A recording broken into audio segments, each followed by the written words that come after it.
السلام عليكم ورحمة الله وبركاته. حبايبنا طلاب تانية ثانوي أدبي وعلمي، إن شاء الله تعالى يا شباب بأمر الله هنراجع مع بعض حساب المثلثات. عايزك تصبر عليا كده وتركز معايا، وكوباية الشاي بتاعتك حلوة على المكتب وروق معايا. هنمسك فتفوتة فتفوتة نراجعها مع حل تمارين وحل المراجعة التمام إن شاء الله تعالى.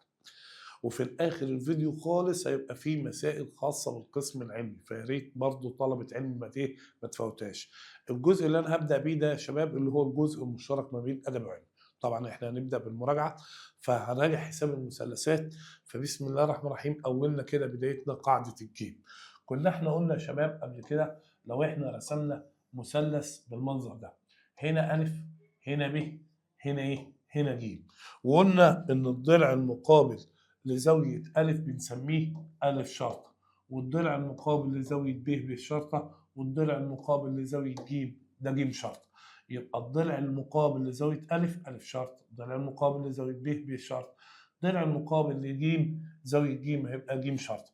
قاعدة الجيم كانت بتقول 1 2 3. كانت بتقول إيه يا مستر؟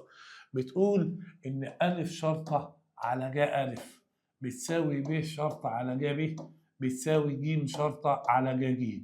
يعني الثلاثة اللي فوق دول الثلاث أضلاع بتوعي. يبقى أنا معنى كده إن أنا باخد كل ضلع على جيب الزاوية المقابلة، على جيب يعني جيب الزاوية المقابلة. يبقى أنت بتاخد ألف شرطة على ج ألف، ب شرطة على ج ب، ج شرطة على ج ج. دي بالنسبة لي قاعدة إيه؟ الجيب. بس دي قاعدة الجيب الأساسية. بستخدم قاعدة الجيب إمتى يا مستر؟ قال لي لما يبقى معايا زاويتين وأي حاجة، زاويتين وضلع، زاويتين ومحيط، زاويتين ونق، زاويتين ومساحه. اما حاجه زاويتين استخدم قاعده ايه يا شباب؟ قاعده الجيب. طيب انا ممكن هنا يا شباب ازود نسبه من عندي اسمها النسبه الرابعه. ايه النسبه الرابعه دي يا مستر؟ قال لي بص يا سيدي، لو انت جمعت دول يبقى محيط المثلث، صح كده؟ قال لي اه. وتحت هيبقى جا الف زائد جا ب زائد جا ج. دي نسبة رابعة تستخدمها معاك في قاعدة الجيب. يبقى أنا أقدر أقولها ألف شرط على ج بيساوي ب شرط على ج ب بيساوي ج شرط على ج ج بيساوي محيط المثلث على ج ألف زائد ج ب زائد ج ج. طب ما في حاجة كمان أقدر أزودها. إيه هي يا مصر؟ أزود هنا 2 نق. إيه نق ده؟ قال لي نق ده نص قطر الدايرة المارة برؤوس المثلث ده اللي هي الدايرة دي. يبقى أنا ممكن آخد قاعدة الجيب حتة واحدة كده، ألف شرط على ج ألف ب شرط على ج ب ج شرط على ج ج بيساوي محيط المثلث على ج ألف زائد ج ب زائد ج ج بيساوي 2 ضغط. طيب عايز أفسر لك حاجة كده، مثلثات كده صغيرة هتنفعك بعد إذنك. يا ريت دي ممكن تنفعك في اختيارات وتنفعك في مسائل حاجات كتيرة قوي. بص يا باشمهندس، 3 مثلثات حلوين كده وركز فيهم. انت قدام سعادتك الف شرطه على ج بيساوي 2 نق. بص الف شرطه على ج الف اهي، الف شرطه على ج بيساوي 2 نق اهي. حلو الكلام. تقول لي طب ب شرطه، تقول لي ب شرطه على ج ب اهي بتساوي ايه؟ 2 نق اهي يا باشمهندس. تمام. يبقى انا لو عايز النق يبقى ينفع استخدم دي. طب لو عايز الجبيه تقول لي ينفع استخدم دي. طب لو انا عايز ب شرطه اضرب ده في ده، تقول لي طب هنا يبقى ج شرطه وهنا 2 نق وهنا ايه يا باشمهندس؟ وهنا ج. طيب بص يا باشمهندس، من الثلاثه دول في سؤال بيجي اختيارات جميل جدا. بيقول لك ايه؟ يقول لك الف شرطه بيساوي نقط في ج الف، نقط في ج الف يبقى ايه؟ يبقى 2 نق اهي يا باشمهندس، 2 نق في ج الف. طب ب شرطه تساوي ايه؟ تقول لي 2 نق ج ب اهي يا باشمهندس. طب ج شرطه لوحدها تساوي ايه؟ تقول له يبقى 2 نق بس مع ج ج. فانت لو لقيت سؤال في الاختيارات بيقول لك الف شرطه بيساوي نقط في ج الف، تقول له يبقى 2 نق في ج الف. ب شرطه بيساوي نقط في ج ب، تقول له يبقى 2 نق في ج ب. ج شرطه بيساوي نقط في ج ج، تقول له يبقى هي دي. طيب في حته تاني مهمه قوي قوي يا شباب. ايه هي يا مستر؟ قال لي يا مستر لازم ابقى عارف ان النسبه بين الجيوب، النسبه بين جيوب الزوايا، بين جيوب الزوايا بتساوي النسبه بين الاضلاع. بتساوي النسبه ايه؟ بين الاضلاع اهي يا مستر، النسبه بين الاضلاع. يعني ايه يا باشمهندس؟ يعني لو جيت قلت لسعادتك بعد اذنك طبعا ج الف إلى ج ب إلى ج ج بيساوي ألف شرطة إلى ب شرطة إلى ج إيه؟ إلى ج شرطة. تقول لي جا الف الى جا ب، ايوه بس خد بالك اوعى تقول مصر قال النسبه بين الزوايا، انا ما قلتش النسبه بين الزوايا، قلت النسبه بين ايه؟ الجيوب بتساوي النسبه بين الاضلاع. لازم برضه يا شباب ابقى عارف في المثلث ا ب ج احنا عارفين مجموع زوايا المثلث كام درجه؟ 180. لو انا قلت لسعادتك جا ا زائد ب تساوي ايه؟ تقول لي جا ج. ليه؟ الثلاث زوايا مجموعهم 180، فالجا بتاع الدول على بعض بتساوي الجا ج لوحدها. لو جيت قلت لسعادتك جا ب زائد ج تقول لي يبقى بتساوي جا ا. لو قلت لسعادتك جا ا زائد الج تقول لي يبقى على طول تساوي جا ايه؟ جا ب. طب خد بالك يا باشمهندس من حاجه، يجي يقول لك ايه؟ الف حته اعداديه بقى، الف ب ج د رباعي دائري، رباعي ايه؟ دائري. قياس زاويه فان جا الف تساوي نقط. تقول له بص يا باشمهندس احنا زمان قالوا لنا لو رباعي دائري وهنا الف وهنا ب وهنا ج وهنا د، مجموع الزاويتين دول ب 180، فلما يقول لك جا الف تقول له يبقى جا ايه؟ جا ج يا باشمهندس. تمام كده؟ تمام. تمام على الله، الله المستعان. يبقى دي كده طالعه من ايه؟ من الحته بتاعت اولى ثانوي على اعداديه. اولى ثانوي لو اي زاويتين متكاملتين تقول لي الجا بتاعت دي بيساوي الجا بتاعت دي. ماشي يا باشمهندس؟ واوعى تنسى النسبه بين الجيوب بتساوي النسبه بين الايه؟ الاضلاع. طيب حابب افكرك بقوانين مساحه المثلث ا ب ج. هي المفروض مساحه المثلث بتساوي يا باشمهندس؟ بتساوي نص حاصل ضرب اي ضلعين في جيب الزاويه المحصوره بينهم. طب ده ممكن يتكتب ازاي بالظبط؟ نص حاصل ضرب اي ضلعين تقول يبقى نص ا شرطه ب شرطه. لو حطيت ا شرطه وب شرطه يبقى معاهم جا ج. لو حطيت نص ب شرطه وج شرطه تقول لي حطيت ب شرطه وج شرطه يبقى جا ا. تقول لي طب لو حطيت نص ا شرطه وج شرطه قال لي يبقى معاهم جا ب. دي مساحه ايه يا باشمهندس؟ مساحه المثلث، بس خد بالك ماشيه مع ايه؟ مع الجيوب. طيب تعالى كده نستعين بالله ونبدا اول مساله عندنا.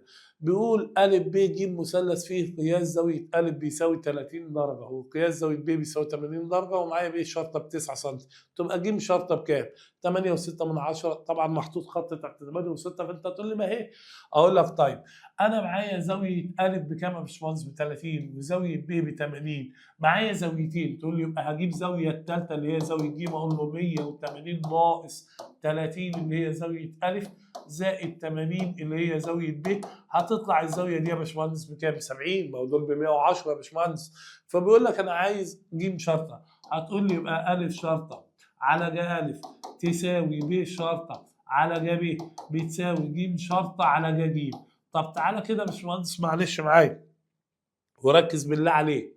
انا الف شرطه مصر ما ادهنيش ومش عايزها، تقول لي يبقى من حق اشطب النسبه دي، مش هوجع قلبي ليه؟ تقول لي يبقى ب شرطه اهي بتسعه، تقول لي جا ب تقول لي يبقى جا 80، تقول لي بتساوي الجيم شرطه هي دي اللي انا عايزها يا باشمهندس على جا جيم. اقول لك ما انا لسه جايب لك زاويه جيم هي يا باشمهندس بكام؟ ب 70. فلما اجي اقول لك انا عايز جيم شرطه تقول لي بص هعمل هنا ايه؟ مقص 9 في جا 70 على جا 80. سعادتك بقى وانت بتحسب دي على الاله هتطلع لك 8 علامه 5 8 صح كده؟ بس الاختيارات كلها رقم عشري واحد. تقول لي رقم عشري واحد يبقى بص انا عايز الرقم ده مصر، تقول لي بص على ده بيزود يبقى هخليها 8 و6 من 10. عشان كده تلاقيني اخترت دي يا باشمهندس، اخترت ا 8 و6 ايه من 10. ركز معايا بالنجوم. المساله اللي بعديها بيقول لك ا ب ج مثلث فيه زاويه ا ب 40 وزاويه ج ب 80. طب انا لو قلت لك عايز زاويه ب يا باشمهندس دي على الهامش كده مش لازم خطوه، لو جمعت دول هتطلع ب 120 درجه. تقول لي يبقى اللي فاضل في المثلث 60 درجه، يبقى زاويه ب ب 60 درجه. طب هو بيقول لك ايه؟ بيقول لك طول اكبر اضلاع طولا اكبر ضلع بيساوي. طب انا اعرفه ازاي ده لسه؟ قال لي اكبر ضلع بعرفه باكبر زاويه. زاويه ا ب 40 زاويه ج ب 80 زاويه ب بكام؟ ب 60. تبقى زاويه ج اكبر زاويه يبقى ج شرطه هو اكبر ضلع. تقول لي يبقى انا عايز ج شرطه، فانا هو عامل كده ا شرطه على ج ا تساوي يا شباب ب شرطه على ج ب بتساوي يا باشمهندس ج شرطه على ج ج. طب اشطب لي دي معلش عشان مش عايزينها. تمام يا مستر. بعديها يا باشمهندس هاجي اعوض، هتقول لي ب شرطه مديهاني في المساله اهي ب 10 وجا ب تقول لي جا ب انا جبتها ولا لا؟ جبت جا ب اهي بكام؟ ب 60.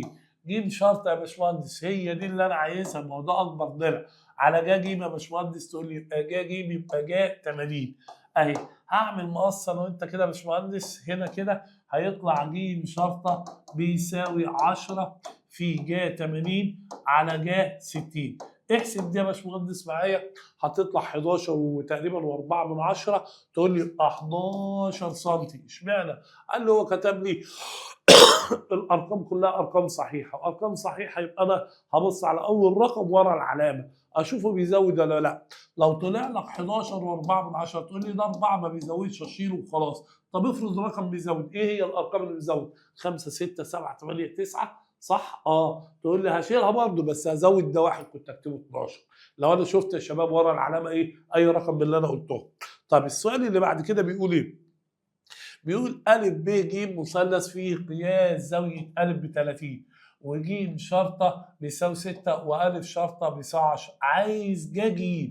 تقول لي مصلحة، هقول له أ شرطة على ج أ بيساوي ج شرطة على ج ج. مش محتاج ب في حاجة. طب بص سعادتك، أنا هشيل أ شرطة أحط بداله 10 على ج أ. تقول لي يبقى ج 30. طيب يا باشمهندس وج شرطة تقول لي قالها لي ب 6 على ج دي، هي دي بالنسبه لي المطلوب. خد بالك هو مش عايز يساوي ج، هو عايز الجا بتاعتها. فانت تقول له يبقى ج تساوي 6 في ج 30 على كام يا باشمهندس؟ على 10.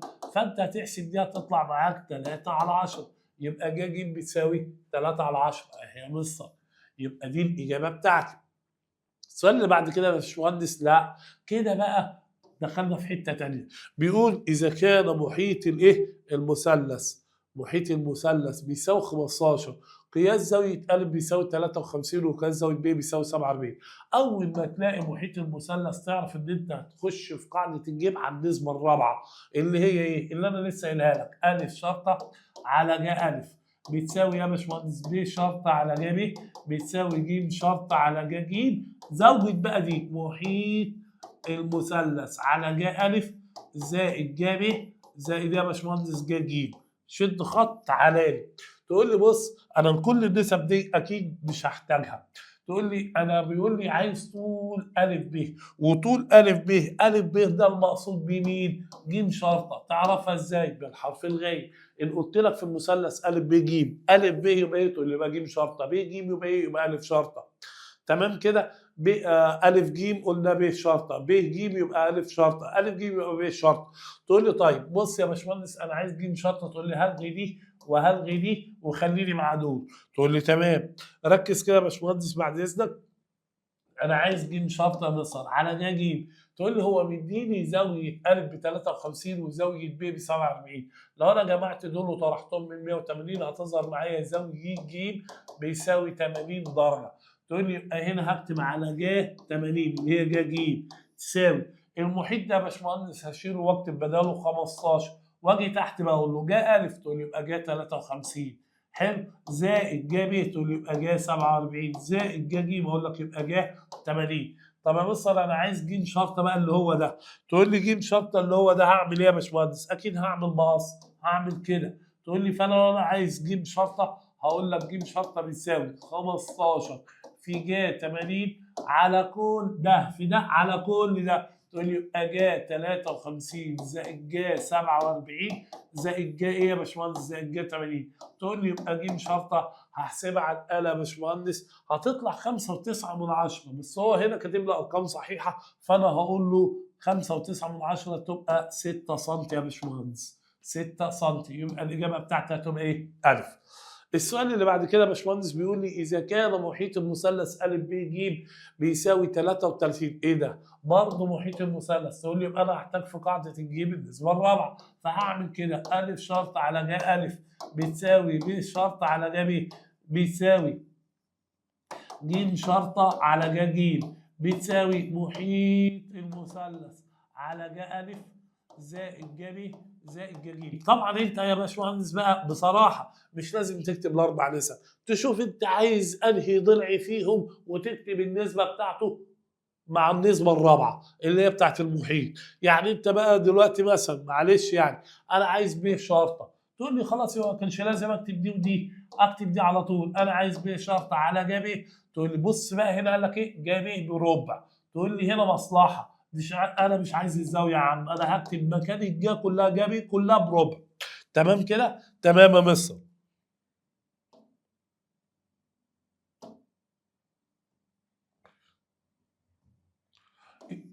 حلو. هاجي هنا بقى يا باشمهندس اقول له محيط المثلث اداهولي ب 33. تحت هنا بص كده يا باشمهندس معايا معلش وركز. هو اداني ج الف زائد ج ج اللي هي الجمله دي.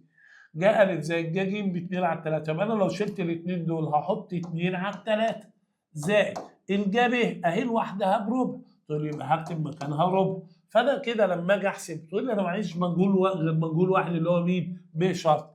اقول لك ب شرطه بتساوي 33 في ربع على ايه يا باشمهندس؟ على 2 على 3 زائد ربع. احسب دي على الآلة زي ما هي كده. يعني الأول تعمل شرط كسر وفوق 33 في تكتب كسر وتكتب ربع، تنزل تحت وتعمل كسر تكتب 2 على 3 زائد تعمل كسر وتكتب ربع. احسب على الآلة يطلع لك يا باشمهندس ده ب 9 سم. يبقى البي شرطة بتاعي اللي هو طالبه بكام؟ 9 سم. يبقى دي الإجابة بتاعتي. السؤال اللي بعد كده يا باشمهندس بيقول لك إذا كان محيط المثلث أ ب ج بيساوي 24 ج أ زائد ج ب بيساوي 3 ج ج. أنا عايز مين يا عم؟ قال لي أنا عايز ج شرطة. يبقى مش لازم أكتب النسبة كلها، يبقى ج شرطة على ج ج بتساوي. أنا عايز النسبة الرابعة اللي هي بتاعت محيط المثلث على ج أ زائد ج ب زائد ج ج. تمام كده؟ طيب بص يا باشمهندس معايا، أنا عايز ج شرطة على ج ج. تقول لي ما ادانيش زاوية ج هسيبها زي ما هي، بس ركز بقى كده معايا. بيقول لي هو قال لي هنا جاء أ زائد ج ب، جاء أ زائد ج ب اللي هما الاثنين دول على بعض بيساوي 3 ج ج. يعني انا لو شلت دول هحط 3 ج ج هتتجمع زائد ج ج. فوق بقى اداني محيط المثلث بكام؟ ب 24. بص معايا معلش يا باشمهندس، هكتب ج شرطه على ج ج تساوي 24 زي ما هي. لو انا جمعت 3 ج ج زائد ج ج تقول لي يبقى 4 ج ج. كأني بقول لك 3 س زائد س، تقول لي 4 س، 5 س زائد س 6 س. تقول لي طيب ما انا اقدر كده مستر بعد اذنك ايه؟ قال لي اقدر اطير الجاجيب دي مع جاجيب دي، كأني قسمت عليها يمين وشمال. اقول لك في الحاله دي يبقى ج شرطه بيساوي 24 على 4 تطلع ب يا باشمهندس ب 6 سم.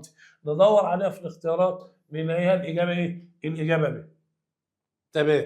السؤال اللي بعد كده يا باشمهندس بيقول لك في المثلث أ ب ج إذا كان قياس زاوية أ بيساوي 30 وأ شرطة بيساوي 6 سم، عايز ب شرطة على ج ب. مش دي نسبة موجودة في قاعدة الجيب؟ الله. قال لي طب ما أي نسبة موجودة في قاعدة الجيب بتساوي اللي جنبها. يعني ب شرطة دي على ج ب دي تساوي مين؟ قال لي بتساوي أ شرطة على ج أ وبتساوي ج شرطة على ج ج. طب أنت كتبت دي ليه؟ أنا معايا أ شرطة ومعايا زاوية أ، يبقى معوض لو كتبت بقية النسب. يبقى أنا لما أجي أقول لك دي بقى دلوقتي تساوي إيه؟ تقول لي ب شرطة على ج ب. أنا معايا دي أعرف أجيب دي. تقول لي بص أشيل أ شرطة وأحط 6 وأكتب تحت ج زاوية أ فمش مهندس أحط بدلها 30. فلما أجي أقول لك ب شرطة على ج ب تساوي احسب دي على الآلة تلاقيها ب 12. تقول لي يبقى كأني بقول لك الب شرط على ج ب بتساوي كلها كام؟ 12.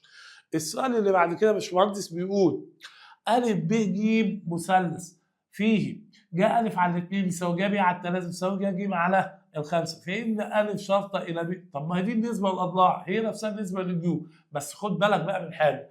النسبة بين الجيوب هشوف حاجة من اثنين عشان تبقى نسبة، يا إما إلى يا إما على. تقول لي طب ما هي دي إلى يا باشمهندس. بص كده ج أ على 2 ج ب على 3 ج ج. تقول لي يبقى النسبة زي ما هي 2 ل 3 ل 5. يبقى لما أجي أقول لك ج أ إلى ج ب إلى ج ج أهي كده، تقول لي هي نفسها أ شرطة إلى ب شرطة إلى ج شرطة. وممكن تقول على أ شرطة على ب شرطة على ج شرطة. هي كأنك يعتبر قاعدة الجيب بس إيه؟ قلبتها يا باشمهندس. السؤال اللي بعد كده بيقول المثلث أ ب ج فيه ج أ على 3 بيساوي 2 ج ب على 5. إيه ده؟ ج 2؟ تقول لي أنا بص يا مستر أنا موافقك إن دي نسبة بس لو الاثنين دي مش موجودة عايز أخلص من الاثنين اللي فوق دي. اضرب دي في 2. تقول لي يبقى لازم أضرب دي في 2 ودي في 2 يا باشمهندس. هتلاقي نفسك بتكتب الجمله دي جاء الف على 3 في 2 ب 6. هتيجي هنا بقى حلو، عايز تطير الاثنين دي هتطير مع دي، تقول لي يبقى جا ب يا باشمهندس على 5 بتساوي جا ج على ايه؟ 4 في 2 تقول لي 8. كده ظهرت النسبه قدامك. يبقى النسبه ا شرطه ب شرطه ج شرطه 6 ل 5 ل 8. يبقى الاجابه هي يا باشمهندس الاجابه ا. السؤال اللي بعد كده يا باشمهندس بيقول لك ايه؟ بيقول لك 3 جا ا تساوي بتساوي 4 جا ب بتساوي 2 جا ج. فيبدا ا شرطه ده هنا بيقول لك دي بتساوي، ما قالش ايه، معلش ما قالش ايه يا مستر. طب اعمل ايه؟ قال لي بص احنا اتفقنا مع بعض النسبه يا اما الى يا اما على، فتقول لي لو ما كانتش الى والعلى ما تبقاش نسبه. طب انا عايز اخليها الى، مش هعرف، هتوجع قلبي. اعرف اخليها على. تعمل ايه يا باشمهندس؟ تجيب عدد يقبل الاسم على الثلاثه دول. مين العدد ده؟ قال لك ال 12 هو اللي بيقبل اسم على الثلاثه وعلى الاربعه وعلى الاثنين. حلو. وتقوم راجع زي الشاطر كده يا باشمهندس، تقول لي على الثلاثه فيها الواحد، دي على الثلاثه اقول لك فيها الاربعه، دي على الاربعه فيها الواحد، دي على الاربعه فيها الثلاثه، دي على الاثنين فيها الواحد، دي على الاثنين فيها السته.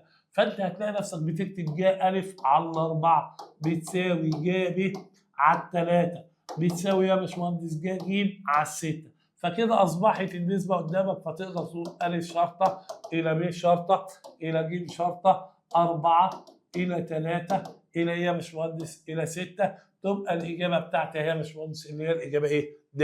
لانه بيقول لك ا شرطه الى ب شرطه الى ايه؟ ج شرطه. السؤال اللي بعد كده بيقول ايه بقى؟ في المثلث ا ب ج يكون ا شرطه على ا شرطه زي ب شرطه. هي مش دي نسبه؟ قال لي اعمل نسبه قدامها زيها بس بدل الاضلاع خليها جيوب. ا شرطه قدامها يجي ا، يبقى ا شرطه دي كمان قدامها جا ا زائد الب شرطه دي يبقى قدامها جا ب. يبقى الاختيار بتاعي المفروض اكمله جا ا زائد جا ب. هي النسبه بين الجيوب بتساوي يا شباب النسبه بين الاضلاع.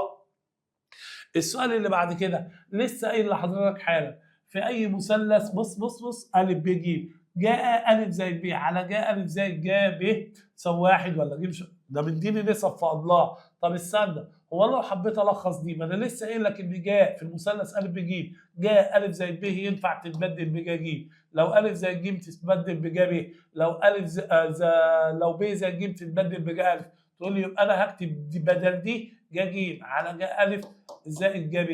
طب ما هي كده لسه بتعتبر نسبه بالجيوب، يعتبر ابدلها بنسبه من الاضلاع، يبقى اللي فوق ج شرط وهنا ا شرطه وهنا ب شرطه. يبقى المفروض ادور على دي في الاختيارات اهي يا باشمهندس. يبقى الاجابه بتاعتي ايه؟ هتبقى ب.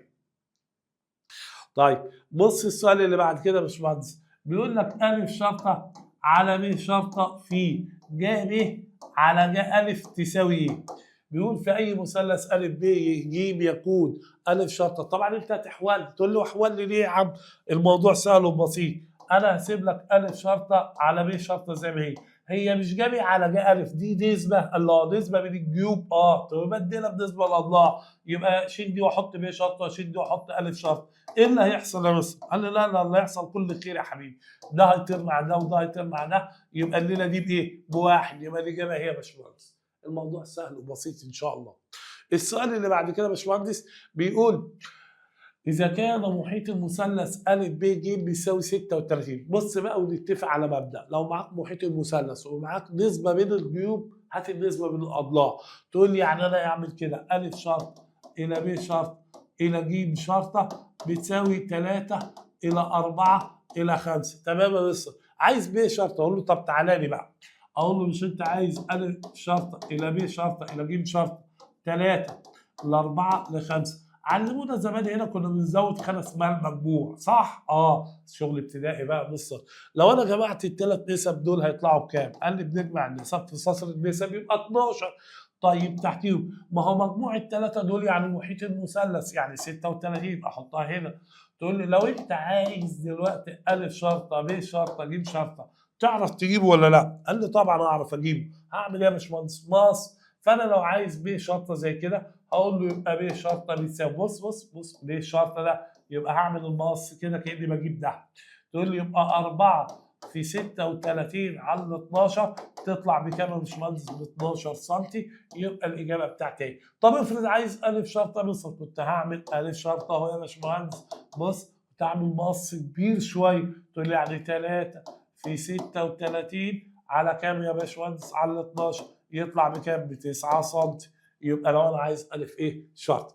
طب السؤال اللي بعد كده بيقول ايه؟ في اي مثلث ا ب ج اذا كان ج ا بيساوي 2 ج ربط الج ا بالج ج وب ج بيساوي 8 سم. طب هو ب ج ده يعني ايه؟ قال لي يعني الف شرطه، صح كده؟ فإن ا ب تقول لي يبقى عايز ج شرطه، فإن ج شرطه تساوي ايه؟ كانه بيقول لك كده يا باشمهندس، طب انا مديني الف شرطه عايز ج شرطه، طب تعالى يا باشمهندس ايه رايك لو انا كتبت الف شرطه على ج الف بيساوي ج شرطه على ج ج؟ تمام؟ عندك مانع؟ قال لي لا، ما دي في قاعده الجيم. طب الف شرطه ادهني ب 8، بص ج الف ينفع اشيلها واحط بدلها ايه؟ 2 ج ج، ما هو اللي ج الف بيساوي 2 ج ج بيساوي ج شرطه ده انا عايزها نصها، وج ج دي سيبها زي ما هي. تمام؟ تمام. طب لو انا ساعتك رحت مطير الج ج مع ج ج هيبان قصادك ايه؟ ج شرطه بيساوي 8 على 2 اهي، تبقى الاربعه اهي. خلصت. السؤال سهل يا جماعه، الموضوع سهل والله، بس انت محتاج تمرين، محتاج حد يفتح معاك دماغك. السؤال اللي بعد كده بيقول ا ب ج مثلث فيه قياس زاويه ا بيساوي 60، ا شرطه ب7 جذر 3، عايز الضغط. تقول لي بص احنا من شويه قلنا ا شرطه على ج ا بتساوي ب شرطه على ج ب بيساوي ج شرطه على ج بيساوي المحيط على ج ا زائد ج ب بيساوي 2 نق في الاخر. تقول لي يبقى اي نسبه منهم بتساوي 2 نق، فانا هختار النسبه يا شباب اللي معايا منها المعطيات بتاعتها. يعني ا شرطه وزاويه ا تقول لي باخد النسبه دي، معايا ب شرطه وزاويه ب هختار ب شرطه على ج ب. تقول لي طيب انا لو حطيت لك 2 نق تساوي ايه؟ تقول لي ا شرطه ب7 جذر 3 اهي، وجا ا تقول لي زاويه ا بكام؟ ب 60 اهي يا باشمهندس. هحسب دي على الاله يا باشمهندس تطلع ب 14، ده معناها ان 2 نق بيساوي 14. طب هو عايز 2 نق ولا نق واحده؟ اقول له نق واحده، فكده يبقى نق بيساوي، هقسم ال 14 على 2 تطلع 7 سم. يبقى المفروض الاجابه بتاعتي ايه يا باشمهندس؟ المساله اللي بعد كده يا شباب بيقول لي ايه؟ ا ب ج مثلث مساوي الاضلاع طول ضلعه بيساوي 10 جذر 3، فان طول قطر الدايره الماره برؤوسه. عايز قطر الدايره الماره برؤوسه؟ طب ما قطر الدايره بقى انت عايز نق. تمام. تقول لي طب انا ممكن اقول لك ا شرط على ج ا بيساوي ب شرط على ج، بس في الاخر هتكتب 2 نق، كفايه عليك اي نسبه يا عم منهم، انت ليه بتحب توجع دماغك؟ تقول لي طب انا اجيبهم لك منين؟ ما هو طول ضلعه كام؟ قال لي ب 10 جذر 3. حلو. وزاويه ا تقول لي مش المثلث النص بيساوي الاضلاع؟ قال لي يبقى الزوايا كلها بكام؟ 60. سالتك زاويه ا، سالتك زاويه ب، سالتك زاويه ج، هتقول لي ب 60 يا باشمهندس. تقول لي ادي جا 60 بتساوي 2 نق. طب حلو قوي، انا لو عايز 2 نق تساوي، تقول لي هقسم دي على دي في الاله يطلع 20. اوعى بقى يا ناصح تقسم لي على الاثنين، هو قال لك انا عايز ايه؟ عايز القطر كله، والقطر كله يعني 2 نق. 2 نق ب 20 يبقى الاجابه اهي. طب افرض قال لك انا عايز محيط الدايره، عايز ايه؟ محيط الدايره. تقول لي هو محيط الدايره مش قال لك 2 باي نق؟ لو 2 نق ب 20 تبقى النق ب 10، صح يا باشمهندس؟ طب انا هشطب على دي واحط لك 10، 10 في دي تضربها زي ما هي، تقول لي 20 باي. طب افرض يا باشمهندس قال لك انا عايز مساحه الدايره، تقول له استنى، هي مساحه الدايره باي نق تربيع، وانا قلت لك النق ب 10، لو شلت النق وحطيت ال10 هتتربع ولا لا؟ عشان عليها نق تربيع، تقول لها 10 تربيع هيبقى 100، وهو حاطط جنبها باي. ده لو قال لك انا عايز مساحه الدايره، وده لو قال لك انا عايز محيط الدايره. السؤال اللي بعد كده يا باشمهندس بيقول المثلث ا ب ج فيه قياس زاويه ج بيساوي 30 درجه، وقياس زاويه ا بيساوي 60 درجه، وج شرطه بيساوي 5 سم، فان محيط الدايره. تخيل ان دي مالهاش لازمه، ده بيديها لك بيلعب بيك، بيقول لك محيط الدايره المره برؤوس المثلث، تقول له انا هاخد ج شرطه على ج بتساوي يا باشمهندس؟ بتساوي 2 نق. بتساوي ايه؟ 2 نق. فانا معايا كده يا باشمهندس الج شرطه ب5، وجا ج قال لي جا ج يبقى جا 30 بتساوي يا باشمهندس 2 نق. تمام كده؟ تقول لي 5 على دي تبقى 10، يعني 2 نق هتساوي 10. بص يا باشمهندس محيط الدايره. هتقول لي هقسم على الاثنين واجيب نق، هسمع كلامك، هكتب القانون 2 باي نق عشان عارف ان في ناس ما بتاخدش بالها. لو انت قسمت دي على الاثنين، وجبت النق ب5، الله، طب 5 اهي، 5 في دي تبقى 10 باي. طب ما انت ناصح، بدل ما كنت تقسم على الاثنين، 2 نق على بعضها اهي بتساوي 10 واحط جنبها باي، 2 نق اهي احط بدلها 10، 2 نق اهي واحط جنبها الباي على طول تبقى 10 باي. خليك ناصح كده. حلو. تقول لي ما علينا كده او كده مش هتفرق. بيقول ا ب ج مثلث فيه ب شرط على ج ب زائد ج شرط على ج بيساوي 24، فان محيط الدايره يساوي المره برؤوس تساوي ايه؟ تقول لي محيط الدايره انا عايز نقر اجيبها لك منين؟ قال لي لا يا حبيبي تعالى، هي ب شرط على ج ب دي مش نسبه؟ نسبه في قاعده الجيب. طب ما هي دي يا باشمهندس تساوي 2 نق، يعني ينفع اشيل دي واحط 2 نق زائد الجيم شرط على ج ج. تقول لي طب ما دي ينفع اشيلها واحط 2 نق، بتساوي كام يا باشمهندس؟ 24. ايوه يا باشمهندس انت اللي ما خدتش بالك اهو، ب شرط على ج ب زائد ج. تقول لي انا ينفع اشيل دي واحط بدلها مصر 2 نق، وينفع اشيل النسبه دي كده واحط بدلها 2 نق. تقول لي يبقى 2 نق زائد 2 نق يعني 4 نق بيساوي ايه؟ 24. هقسم على الاربعه يبقى النق بتاعي بكام يا باشمهندس؟ ب 6 سم.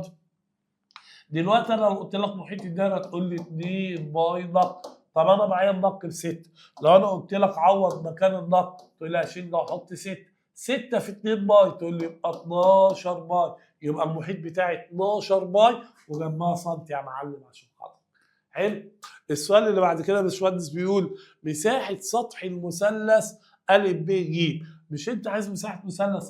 طب تعال، مساحه المثلث يساوي نص. خد بالك بقى من الحاجات اللي معاك، ا شرطه وب شرط، ا شرطه وب شرط، يبقى لازم يكون معاهم جاجيب. هي دي جايه بقى اللي هو مديها لك ده جاتا، صح يا باشمهندس؟ تمام. انا ممكن اعمل ايه يا مستر؟ قال لي هعمل شيفت كوزين، هتطلع شيفت كوزين للنص ده، لان هو بيقول لك جاتا جيب بنص، تقول لي اجيب زاويه جيب هتطلع ب 60 درجه. هستفاد بقى منها هنا، او اعمل له كده نص فيه الالف شرطه اشيلها واحط 8، والب شرطه اشيلها واحط 7، واقوم كاتب الجا جيب يبقى جا 60 يا باشمهندس اهي. تحسب بقى المساحه بتاعتك دي على الاله تطلع لك 14 جذر 3 طبعا سنتيمتر مربع، يبقى الاجابه بتاعتي ايه؟ الاجابه بتاعتي 100 يا باشمهندس. تمام؟ تمام. السؤال اللي بعد كده يا باشمهندس بيقول ايه؟ ده السؤال من الحاجات الفنيات، بيقول لك اذا كان نق، يعني يقصد نص قطر الدايره المره من رؤوس المثلث، وكان هيكتب الجمله دي اذا كان نص قطر الدايره المره من رؤوس المثلث يساوي 6 سم، يعني نق ب6. حلو. فان ا شرط على 2 ج ا. بص يا باشمهندس، لو جاب لك جمله زي دي اكتب اللي انت حافظها، ا شرط على ج ا بتساوي 2 نق. ركز في اللي علمه لك بعد اذنك. هل الجمله دي ا شرط على ج ا ولا ا شرط على 2 ج ا؟ اللي على 2 ج ا يعتبر قسم هنا تحت على الاثنين، تقول لي هقسم دي على الاثنين. يبقى انا لما اجي اكتب دي تاني ا شرط على 2 ج ا اللي انا عايزها تساوي ده هيطير مع ده، تقول لي يبقى بتساوي نق. طب قول لي بقى كده النق قدامك بكام؟ 6، يبقى الجمله دي بتساوي 6 اهي. طب افرض يا مستر بدل ما يكتب لي مثلا ا شرط على 2 ج ا كتب لي 2 ا شرطه على ج ا تساوي ايه؟ وراح عامل لي كده، اقول له استنى، مش انا يا باشمهندس حافظ القانون بيقول ا شرط على ج ا بتساوي 2 نق؟ قال لو هو حط هنا فوق 2،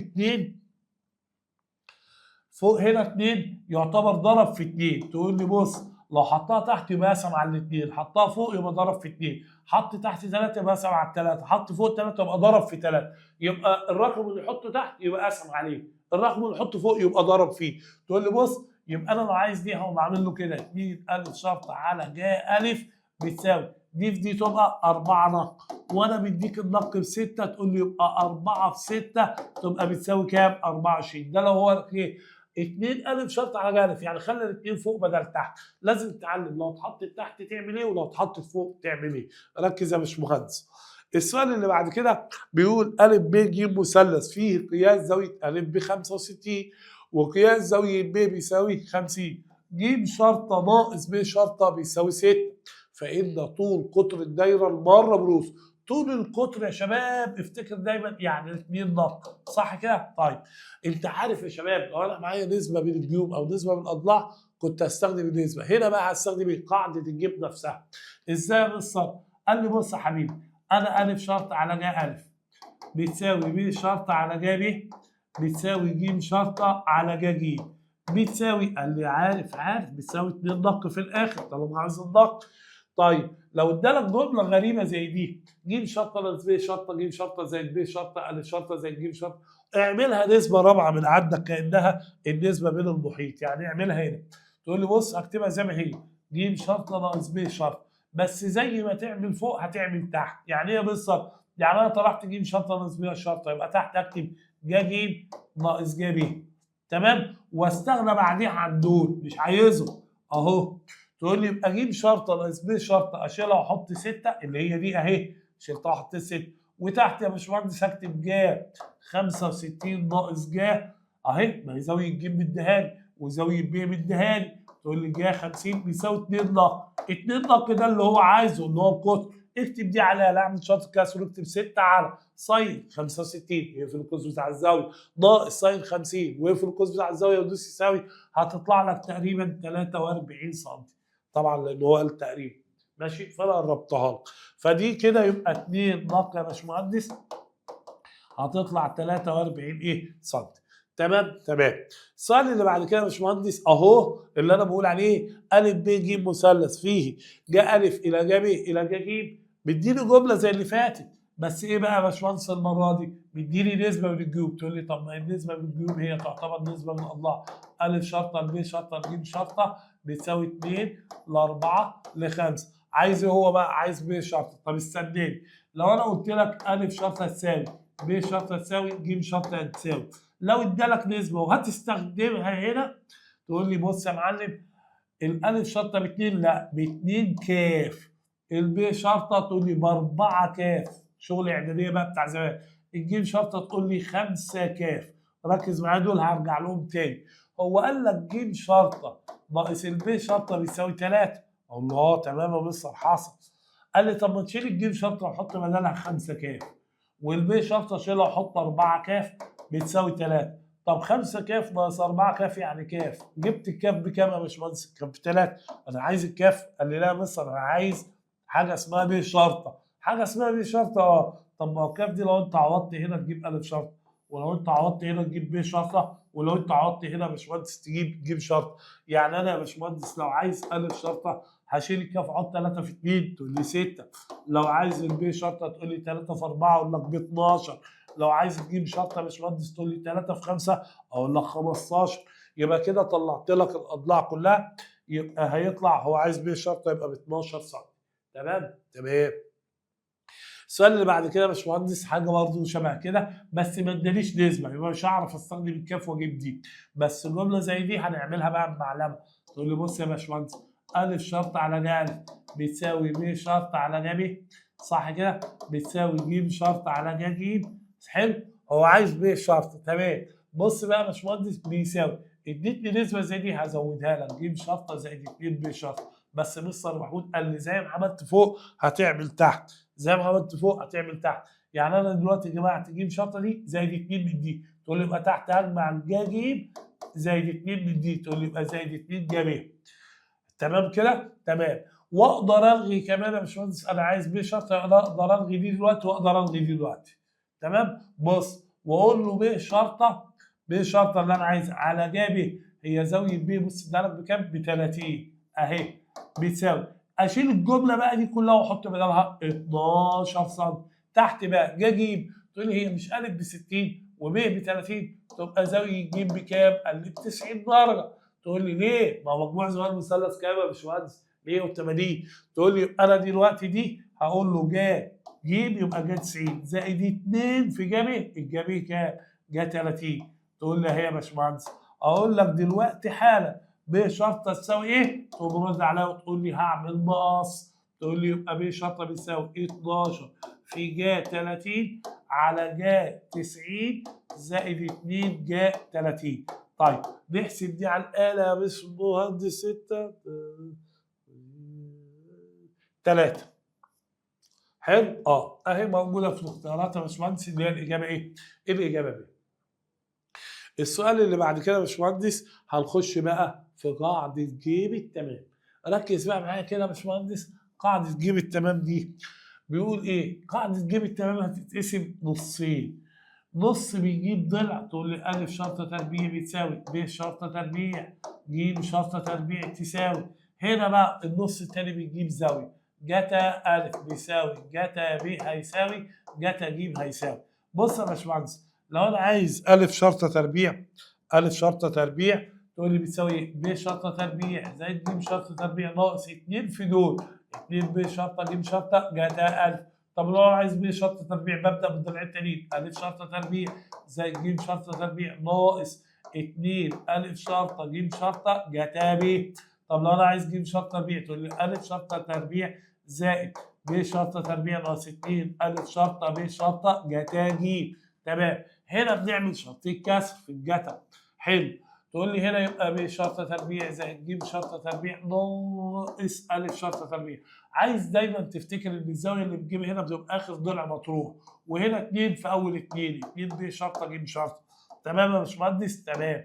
هنا مثلا اقول لك ا شرطه تربيع زائد ج شرطه تربيع ناقص ب شرطه تربيع، 2 في اول 2 تقول يبقى 2 ج ا شرطه ج شرطه. هنا يا باشمهندس ا شرطه تربيع زائد ب شرطه تربيع ناقص ج شرطه تربيع على 2 ا شرطه ب شرطه. امتى بقى استخدم قاعده جيب التمام يا باشمهندس؟ قاعده تجيب جزئين. الجزء اللي على اليمين يا باشمهندس ده استخدمه امتى؟ وده استخدمه امتى؟ الجزء ده يا باشمهندس ركز في اللي انا هقوله لك، تستخدمه لو معاك ضلعين وزاويه محصوره. ضلعين وايه؟ وزاويه محصوره. يعني ايه يا مصر؟ يعني معايا ا شرطه، بص ا شرطه وب شرطه وبينهم زاويه ج، ب شرطه وج شرطه معايا زاويه ا شرطه وج شرطه معايا زاويه ب. تستخدم الجنب ده وتجيب له الضلع الثالث اللي ناقص، كانك عامل المثلث اهو. ا شرطه وب شرطه، ا شرطه وب شرطه زاويه ج، تقول لي هجيب ا شرطه ج شرطه، هجيب ايه؟ ج شرطه. تقول لي معايا ا شرطه وج شرطه ومعايا زاويه ب، تقول لي يبقى هجيب ب شرطه. يبقى طب امتى استخدم بقى مصر الجنب ده مصر؟ قال لي الجنب ده استخدمه لو معايا حاجه من اثنين، 3 اضلاع او النسبه بينهم، 3 اضلاع او ايه؟ او النسبه بينهم، او النسبه بينهم، يعني النسبه بين الاضلاع. وركز معايا عشان انت هتستفاد كتير قوي في الحته دي. بص يا باشمهندس، في حته بقى عايزين نشرحها. لو انا قلت لك في المثلث ا ب ج يا باشمهندس، جتا ا زائد ب تساوي جتا ا زائد ج تساوي، تقول لي جتا ب زائد ج تساوي. طبعا في المثلث ا ب ج مجموع زوايا المثلث 180 درجه. الكلام ده لو قصاده جه هكتب الجا وانزل الزاويه الثالثه، ما عادي هي، لكن مع الجتا اللي لازم تغير اشاره. يعني جتا ا زائد ب تقول لي يبقى سالب جتا ج، جتا ا زائد ج تقول لي يبقى سالب جتا ب، جتا ب زائد ج تقول لي يبقى سالب جتا ا. تمام كده يا باشمهندس؟ تمام يا مصر. خلي بالك من الحاجات دي يا باشمهندس، مهمه جدا جدا جدا. ماشي؟ طب بص انا هدي لك مثال صغير كده، بيقول لك في بلاش ا ب ج د متوازي اضلاع، متوازي ايه؟ اضلاع. فان جتا ا زائد جتا ب، بعيد بقى عن القاعده اللي انا قلتها، بيساوي نقط. يا باشمهندس لو انت رسمت متوازي الاضلاع بتاع زمان ده اللي هو ا ب ج د كده، سواء كنا قاعد او علم، ا وب مجموعهم كام درجه؟ قال لي 180. كنا بنقول كده في متوازي الاضلاع اي زاويتين متتاليتين مجموعهم 180. لو دول مجموعهم بقى 180، قال لي يبقى الجتا بتاعت دي بتساوي سالب جتا دي. انت مستغرب ليه؟ ما تجيب الجتا بتاعت 60 هتلاقيها بنص، وجتا 120، 60 و120 مش مجموعهم 180؟ هات الجتا بتاعت 60 هتلاقيها بنص، هتجيب الجتا بتاعت 120 هتلاقيها بسالب نص، نفس الرقم بس بعكس الاشاره. فلما اقول لك الجتا بتاعت دي زائد الجتا بتاعت دي تساوي ايه؟ تقول لي يبقى صفر. تمام؟ يبقى لو جيت قلت لك ا ب ج د شكل رباعي دائري، رباعي ايه؟ دائري. توقعت السؤال؟ هتقول لي جتا ا زائد جتا ج تساوي ايه يا باشمهندس؟ تقول لي اشمعنى بقى ا وج هنا؟ قال لي في الرباعي الدائري مش الزاويتين اللي ورا بعض، الزاويتين اللي في وش بعض. يعني لو هنا ا وهنا ب وهنا ج وهنا د، ا بقت في وشها ج، الزاويتين دول متكاملتين في متوازي الاضلاع اللي ورا بعض. يعني لو قلت لي ا وب، ا ود، د وج، زاويتين متتاليتين مجموعهم 180. فقلت لي الجتا بتاع دي زائد الجتا بتاع دي اقول لك بصفر. في الرباعي الدائري اقول لك الزاويتين اللي في وش بعض، اقول لك الزاويتين اللي في وش بعض دول الجتا بتاع دي العكس دي في الاشاره، تقول لي يبقى المفروض مجموعهم صفر، يبقى مجموعهم يا باشمهندس صفر سواء قلت لي دي او دي. تعال نروح بقى مع بعض. بيقول لك هنا ايه؟ قياس اكبر زوايا المثلث الذي اطوال اضلاعه. تقول لي يعني كان دي الف شرطه ودي ب شرطه ودي ج شرطه، ده انا كده معايا 3 اضلاع. فهو بيقول لك ايه؟ قياس اكبر زوايا المثلث. تقول لي طب من الاضلاع كده مين اكبر زاويه؟ اقول لك ج. تقول لي ايه عرفتها ازاي؟ اقول لك مش ج شرطه اكبر ضلع، يبقى هو عايز زاويه ج. فانا هعمل ايه؟ طالما معايا 3 اضلاع هاخد الجنب الشمال بتاع الجتا ده اللي هو ايه بقى؟ أ شرطة تربيع زائد ب شرطة تربيع ناقص ج شرطة تربيع على 2 أ شرطة ب شرطة. بص يا باشمهندس أهو أنا كده معايا 3 أضلاع. بص هرجع تاني أهو الجنب ده اللي قلت لك عليه هو ده اللي أنا عايز منه إيه؟ عايز منه زاوية. تقول لي معايا 3 أضلاع أستخدم الجنب اللي بيجيب لي إيه؟ زاوية. بص يا باشمهندس تاني ركز معايا يا باشمهندس. حلو. دلوقتي هنعوض هقول له أ شرطة. تقول لي أ شرطة ب3 أقول لك 3 وعليها تربيع زائد ب شرطة 5 وعليها تربيع ناقص 7 وعليها تربيع على 2 في 3 في 5. هتحسب دي يا باشمهندس هتطلع سالب نص. اوعى تسكت. تقول لي هعمل لها شيفت كوزاين زي ما هي كده على الآلة، شيفت كوزاين سالب نص، فهتطلع زاوية ج يا باشمهندس بتساوي 120 درجة. موجودة الاختيار ب. تمام كده؟ تمام يا بص. السؤال اللي بعد كده يا باشمهندس بيقول مساحة المثلث أ ب ج ب 12 سم مربع، أ شرطة ب 8، قياس زاوية ب بيساوي 30، عايز ج شرطة. تقول لي استنى، مساحة المثلث بتساوي نص فيه، ده ممكن اكتبها بثلاث اشكال بالظبط، اختار مين فيهم هنا؟ بص لما تيجي تختار وفي زاويه في المساله اختار حسب الزاويه. يعني ايه بص؟ قال لي يعني انا المفروض هكتب جاب، فعشان يبقى هكتب جاب يبقى لازم الضلعين يبقى ا شرطه وج شرطه، لان الحروف هنا بتبقى غير الزاويه. تقول لي يبقى هعمل كده مساحه المثلث اجي اكتب تحتها 12، هكتب هنا نص في ا شرطه اشيلها واحط 8 في ج شرطه ما اعرفهاش بص وعايزها، وجاب تقول لي يبقى جاء 30. مركز يا باشمهندس؟ لو انت رحت ايه احسبها ازاي دي بقى؟ قال لي اضرب دي في دي في دي على الاله تطلع لك ب 2 ج شرطه، يعني ده في ده في ده هيطلع ب 2. تقول له تمام حلو واكتب جنبها ج شرطه، كل ده بيساوي 12. طب لو قسمت على الاثنين تقول لي يبقى ج شرطه بكام؟ ب 6. طب افرض قال لك انا عايز ب شرطه، تقول لي مش انا بقى معايا ج شرطه ومعايا ا شرطه ومعايا زاويه ب، اعمل ايه؟ اعمل جيب التمام، اقول له ب شرطه تربيع بيساوي ا شرطه تربيع زائد ج شرطه تربيع ناقص 2 ا شرطه ج شرطه جتا ب. ده لو عايز انا ايه؟ ا شرطه، هو عايز ج شرطه انا جبتها، بس انا لو عايز ب شرطه لسه هكمل بقى بعد كده يا باشمهندس. تقول لي اشمعنى كملت بالقانون ده؟ انا هنا في القانون معايا ايه؟ معايا ا شرطه ومعايا ج شرطه اهي دلوقتي ومعايا زاويه ب.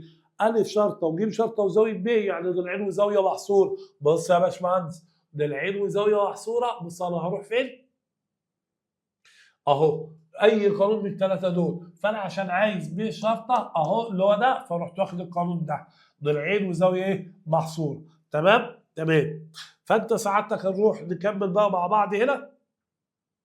تقول لي ايه؟ ا شرطه بكام يا عمنا؟ ا 8 يبقى 8 وعليها تربيع زائد ج شرطه ب 6 6 وعليها تربيع ناقص 2 في 8 في 6 في جتا 30. واحسب دي على الآلة بقى وقربها طبعا، بس هو في ساعتها هيدي لك ايه؟ اختيار يا باشمهندس.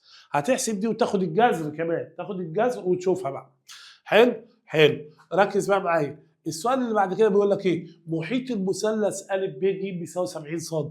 هو محيط المثلث ده مش هو يعني مجموع اطوال اضلاعه، يعني ا شرطه زائد ب شرطه زائد ج شرطه بيساوي كده 70؟ قال لي اه. معايا ب شرطه ب 30 وج شرطه ب 14، عايز زاويه ا. تقول لي طب استنى اركن على جنب كده بس، هو انا مش معايا ب شرطه.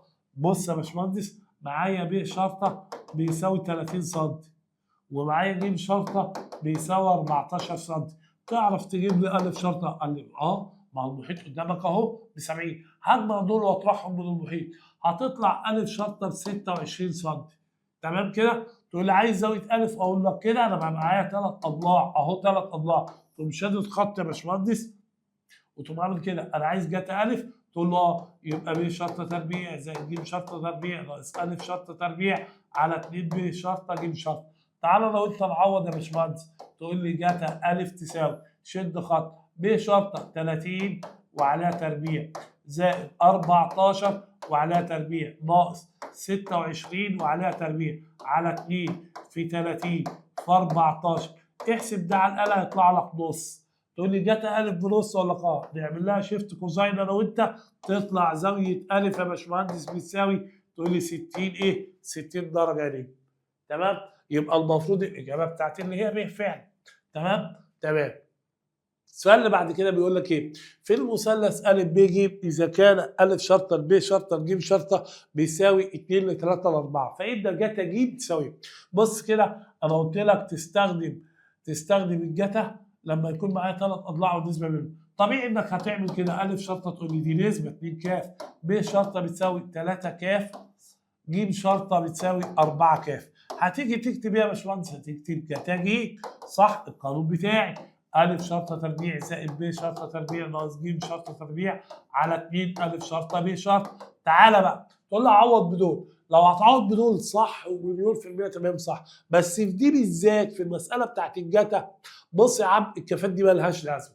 سؤال اختياري هو مش هيشوف الايه؟ الإجابة، فأنت ممكن تعوض بالنسبة على طول. تقول لي أنا هعوض بدي تبقى 4 مربعة وب شرطة ب3 يبقى تربيعها 9 ودي هتبقى يا شباب 16 وتحت يبقى 2 في ا شرطة يعني في 2 وب شرطة يعني ب3. فانت هتحسب دي يا باشمهندس هتطلع معاك سالب ربع. طب ولو قعدت فيها كاف؟ قال لي ما الكاف هتطير، انت هتوجع قلبك على ايه يا باشمهندس؟ اهي حتى لو عايز زاويه كده هطلع سالب ربع واعمل ايه؟ شيفت كوزين. بس خد بالك بقى اوعى هنا تعمل شيفت كوزين لان هو عايز الجتا مش عايز الزاويه، فانا هسيبها جتا زي ما هي. السؤال اللي عمال انحر فيه جتا ا زائد ب، مش ده مثلث يبقى ا زائد ب زائد ج بكام؟ ب 180. فلو قال لي جتا ا زائد ب اقول له يبقى سالب جتا ج. لو عايز جتا ا زائد ج قول له سالب جتا ب. لو جتا ب زائد ج تقول له يبقى سالب جتا ا. بس كده موضوع يا باشمهندس سهل وبسيط. طب بص هنا يا باشمهندس بيقول لك ايه؟ في المثلث ا ب ج السؤال اللي فات ده من تمهيد لي ده يبقى سالب جتا ج صح؟ طب بص الجتا ج لو انا هكتبها هتبقى ا شرطه تربيع زائد ب شرطه تربيع ناقص ج شرطه تربيع على 2 ا شرطه ب شرطه. قدامها هي يا باشمهندس قدامها السالب ده. قال لي طب السالب ده لو انا هضربه فين؟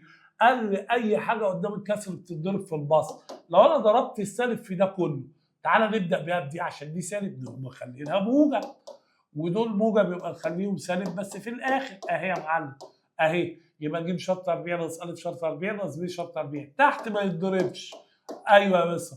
تقول لي هتدور على دي في الاختيارات، بص هتلاقيني اخترت ج. هو بيقول لك ايه؟ جتا ا زائد ب يساوي ا شرطه تربيع ناقص ب شرطه تربيع زائد ج شرطه تربيع على 2 ولا مين في دول؟ تقول له انا حافظ القانون هضربه في سالب يبقى اعكس الاشارات اللي فوق ما بعكسش اللي تحت. بدليل يا باشمهندس؟ بدليل ان سالب نص اللي هي دي تقدر تكتبها سالب نص اللي هي دي، يبقى السالب يا اما تتضرب فوق يا اما تتضرب تحت. تقول لي طب كان ممكن اعملها كده بس دي مش موجوده عندي في الاختيارات، فانا خليني ان السالب اضربها فوق. تمام يا باشمهندس؟ تمام.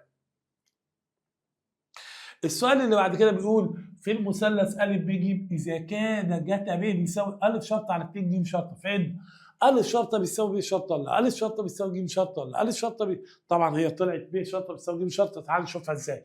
بص يا باشمهندس جتا ب ليها قانون عندي اللي هو ا شرطه تربيع زائد ج شرطه تربيع ناقص ب شرطه تربيع على 2 ا شرطه ج شرطه صح؟ وهنا ا شرطه على 2 ج شرطه الجمله اللي بره دي هتتكتب زي ما هي. لو معايا كسرين يا باشمهندس يساووا بعض تقول لي سهل قوي اختصر البسط مع البسط او البسط بس بيكون بينهم علامه تساوي. تقول لي اختصر البسط مع البسط او المقام مع المقام بس بشرط ما يكونش في جمع وطرح. يبقى انا اقدر اطير الاثنين ج شرطه دي مع الاثنين ج شرطه دي. تمام؟ هنا كده بقى في ايه؟ بقى في واحد وده كله ده طار. هضرب الواحد في ده يبقى ا شرطه تربيع زائد ج شرطه تربيع ناقص ب شرطه تربيع بتساوي. طب ا شرطه بص هنا اللي فاضل مين؟ ا شرطه في ا شرطه تقول له ا شرطه تربيع. طب يا باشمهندس وبعد كده قال لي طب ما تيجي نخرج ا شرطه تربيع دي بره. تقول لي يبقى انا هقول لك ج شرطه تربيع ناقص ب شرطه تربيع بتساوي ده ناقص ده، تقول لي صفر. تقول لي طب خرج دي بره، اقول لك يبقى ج شرطه تربيع بتساوي ب شرطه تربيع. طب ايه رايك لو طيرت الاسس مع بعض كاني خدت الجذر؟ ايه اللي هيحصل؟ قال لي يبقى ج شرطه بتساوي ب شرطه، وادور على دي في الاختيارات، الا هي اهي ب شرطه بتساوي ج شرطه. نفس المسألة دي يا باشمهندس كان ممكن يلعبها معاك بطريقة تانية. إيه يا مستر؟ كان ممكن يقول لك يا باشمهندس ج أ بتساوي 2 ج ج جتا ب، ويحط لك الاختيارات دي. إيه ده يا مستر؟ قال لي ما هو لو أنا عايز الاختيارات من دي، بص يا باشمهندس أنا هعمل إيه؟ حركة بسيطة قوي. تقول لي هقسم هنا على 2 ج ج، وهنا يا باشمهندس على 2 ج ج. ليه؟ اطير دي واخلي الجتا دايما لوحدها، يبقى جتا ب بتساوي، ودول نسبه من الجيوب بتساوي نسبه من الاضلاع، يعني انا اقدر اخليها ا شرطه على 2 ج شرطه، ويبقى هي نفس المساله يا باشمهندس. تمام؟ تمام، حلوه، والحلوه نقول عليها حلوه. حلو.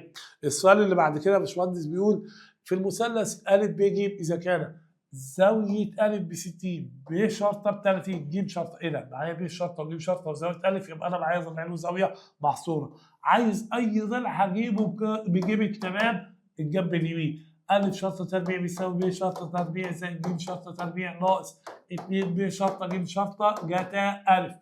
تقول لي طب تعالى نعوض. الب شرطة ب 30 وعليها تربيع، والج شرطة ب 14 وعليها تربيع، ناقص 2 في 30 في ج شرطة 14 في جتا أ، أقول له يبقى جتا 60. هحسب دي كده على القلم مش مهندس، هتطلع 676. تقول لي بس دي أ شرطة تربيع، آخد الجذر بتاعها هيطلع 26 سم. فين؟ أهي يا باشمهندس. يبقى خد بالك أنا معايا إيه في المسألة. يبقى لا ساعة ما أقول لك قاعدة دي جبت لي زاويتين وضلع زاويتين ومحيط زاويتين ولق زاويتين وأي حاجة. حلو، يا إما ضلعين وزاويه غير محصوره. يعني ايه ضلعين وزاويه؟ ده خلي بالك على الجيم. ضلعين وزاويه غير محصوره يبقى ا شرطه وب شرطه، ومعاك زاويه ا او زاويه ب، كده ما بقتش زاويه محصوره، ينفع استخدم قاعده الجيم. لكن جيب التمام حالتين، الحاله اليمين بتجيب ضلع لو معايا ضلعين وزاويه محصوره، الحاله الشمال او الجنب الشمال بجيب زاويه لو معايا 3 اضلاع او النسبه بينهم. تقول لي طب بص يا باشمهندس، السؤال اللي بعد كده بيقول ا ب ج مثلث أ شرطة ب 10 ب شرطة ب 8 جتا ج ب 2، فإن طول أ ب، طول أ ب يقصد بمين؟ ج شرطة. طب ما أنا كده يعتبر معايا ضلعين والزاوية المحصورة. تعال نجيب الضلع الثالث اللي هو ج شرطة، نقول له ج شرطة تربيع بتساوي إيه؟ أ شرطة تربيع زائد ب شرطة تربيع ناقص 2 أ شرطة ب شرطة جتا ج. تقول لي بص يا باشمهندس، أ شرطة ب 10 أحط عليها تربيع 8 وعليها تربيع ناقص 2 في 10 اللي هي ا شرطه في ب شرطه اللي هي في 8 في جتا ج. هنا بقى ايه؟ ما تحولش، الجتا موجوده على بعض، ما تقوليش جتا 2 على 5، تقول لي لا 2 على 5 على طول، ما هي الجتا على بعض موجوده يا باشمهندس. تقول لي احسب دي يا باشمهندس هتطلع معايا ب 100. تقول لي طب انا لو خدت الجذر بتاعها، تقول لي يبقى ب 10 سم، يبقى ج شرطه بتساوي 10 سم اهي. كان ممكن يقول لك فايدنا نوع المثلث او فايدنا المثلث ا ب ج يكون ايه؟ تقول لي طب انا معايا طلع ج شرطه ب 10 وفي المعطيات ا شرطه ب 10، ده معناه ان المثلث ده يا شباب متساوي الساقين. تمام. السؤال اللي انا بقوله لك اهو ظهر. بص كل حاجه ان شاء الله معمول حسابها. المثلث ا ب ج فيه ب شرطه بيساوي 2 سم وج شرطه بيساوي 2.5 سم وجتا ا بيساوي 2 على 5، فان المثلث ا ب ج يكون ايه؟ قائم الزاويه ولا مختلف الاضلاع بيساوي الاضلاع بيساوي الساقين. تقول له لا تعالى لي، يعني معايا ضلعين فاضل لي الضلع الثالث بس، كده معايا ضلعين وزاويه محصوره. قال له يبقى هات الضلع الثالث. ا شرطه تربيع بتساوي ايه؟ ب شرطه تربيع زائد ج شرطه تربيع ناقص 2 ب شرطه ج شرطه جتا ا. تقول لي طب الب شرطه قدامك ب 2 تربيعها 4، دي هتقول لي مش هعرف اربحها، اقول لك لا انا اعرف اربحها 6 و25. انت مش هتعرف تربحها، اكتب 2.5 بس عليها ايه؟ تربيع ناقص 2 في 4 في 2 في 4 ايه يا عم انت؟ هنا في 2 وهنا في 2.5 في جتا ا اشيلها على بعض واحط 2 على 5. احسب الليله دي يا باشمهندس هتطلع 6 25 100. تقول لي ده الف شرطه تربيع، تعال نجيب الجذر، يبقى الف شرطه يطلع ب 2.5. طب الف شرطه قدامك ب 2.5 وجيم شرطه ب 2.5، يبقى انا معايا ضلع علم اسرائيلي، يبقى المثلث متساوي الساقين. ماشي يا معلم؟ فان المثلث يكون ايه؟ متساوي الايه؟ الساقين. المساله بقى اللي بعد كده نبدا خط انا وانت نخطط. الف شرطه تربيع زائد ب شرطه تربيع ناقص ج شرطه تربيع بتساوي الف شرطه ب شرطه. ركز بقى معايا يا باشمهندس واسمعني كويس في اللي هقوله. دلوقتي هو بيقول لك انا عايز زاويه ج. يقول لي ما اداليش اضلاع، كان المفروض انت قلت لي بص يكون معايا 3 اضلاع والنسبه بينهم. اقول له بص يا ناصح، لو انت بصيت على الجمله دي مش هي دي بتاع جيب التمام، بس ناقصها تحتيها 2 الف شرطه ب شرطه. تحتي هنا طالما قسمت ده بقى لازم اقسم ده 2 الف شرطه ب شرطه. يبقى انت هتخترع الجتا، انت اللي هتخترعها. ده كده مش قانون الجتا، وجتا جيم كمان جتا جيم عرفتها زي الضلع المطروح. تقول لي بص بقى هنا ده هيطير مع ده، هيتفضل هنا 1 على 2 على النص، هتعمل له شيفت كوزاين، يبقى زاويه ج بكام؟ ب 60 درجه يا باشمهندس، اللي هي الاجابه ب. اهي سهله يا باشمهندس. ولسه في تاني، تعال بص يا عم وركز معايا. لو انا قلت لك انا عايز ايه؟ عايز زاويه ج هنا. يقول لك الف شرط تربيع زائد ب شرط تربيع ناقص ج شرط تربيع. طب بقول لك ايه، كفايه عليا كده، طلع لي دي بره. ايوه، الف شرط تربيع زائد ب شرط تربيع ناقص ج شرط تربيع، دي انا حافظها في حته. تقول لي هسالب جذر 3 الف شرط ب شرط. تقول لي ده الف شرط تربيع زائد ب شرط تربيع ناقص ج شرط تربيع، كان في حاجه تحتيها، كان في ايه؟ 2 في اول 2. ايه 2 في اول 2 دي عض؟ اقول لك تعالى بس، تعالى انا بفكرك. هتعمل كده 2 في اول 2 يبقى 2 الف شرطه ب شرط. تقول لي قسمت الجنب ده، هقسم الجنب ده يبقى 2 الف شرطه ب شرط. تقول لي دي يا باشمهندس هتتشال وتحط بدلها جتا اخر حرف ج اهو. طب ده يا باشمهندس، تقول لي بص يا عمنا ببساطه كده، دول هيطيروا مع دول، هيتفضل لي سالب جذر 3 على 2. اعمل شيفت كوزاين، هتطلع لك زاويه ج بيساوي 150 درجه. هي يا باشمهندس ركز يالا ركز. حلو.